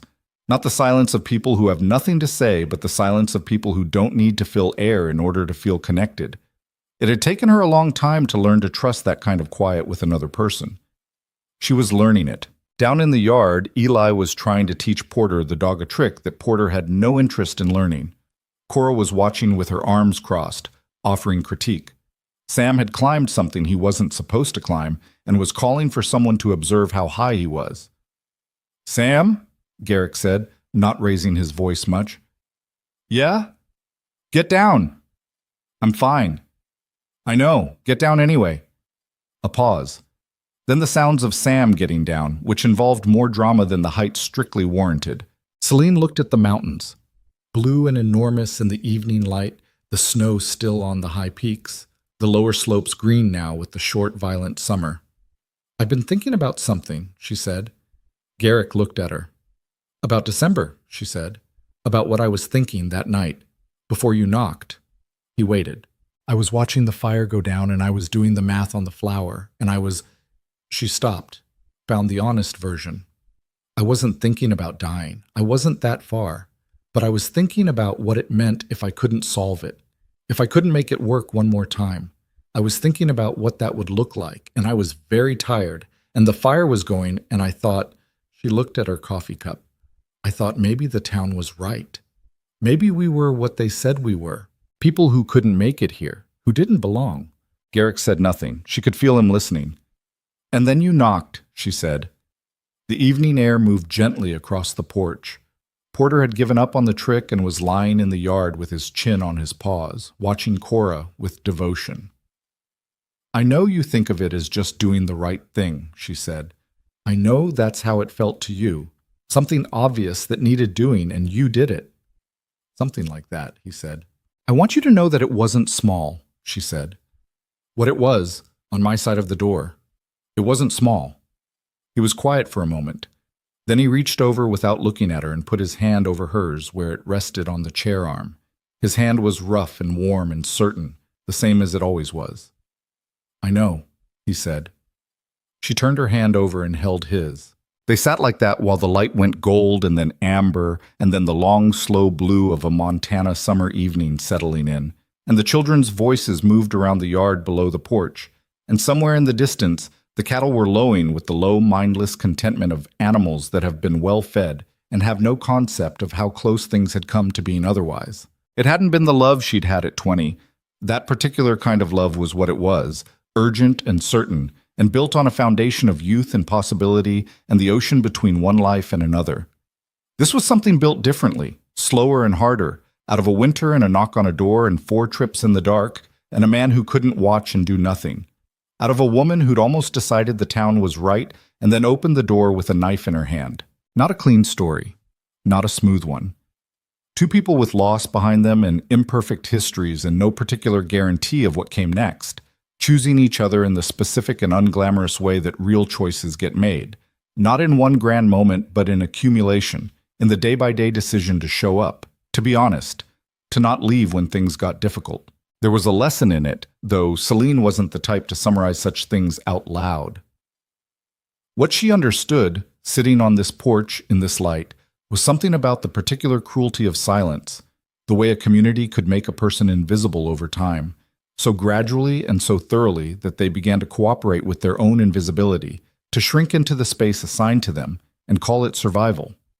She'd been doing that, doing it long enough that she'd stopped noticing the shrinking. What Garrick had done, knocking on that door, wasn't just about flour and firewood. It was someone refusing to let her be invisible, someone saying, without using those words, "I see you specifically, and specifically you are worth the drive." She thought about women who never got that knock, who sat by dying fires and believed what the town told them about their own worth, and were still sitting there, invisible, waiting for a permission that was never coming.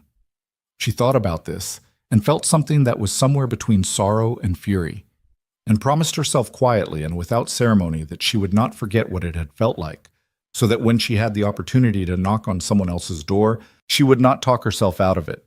Garrick's thumb moved slightly against her hand, the way it did sometimes, absent and habitual, and she felt it like a pulse. "Luca asked me today," he said, "whether he could help with the fall roundup." Celine looked at him. "He's 12. He's almost 13, and he's been reading the management manuals." Garrick paused. "He also said, and I'm quoting, that his mother would probably say he's too young, but that he'd like me to make the case." Celine was quiet for a moment. Then, "He asked you to make the case." "He did. He went around me." "He did."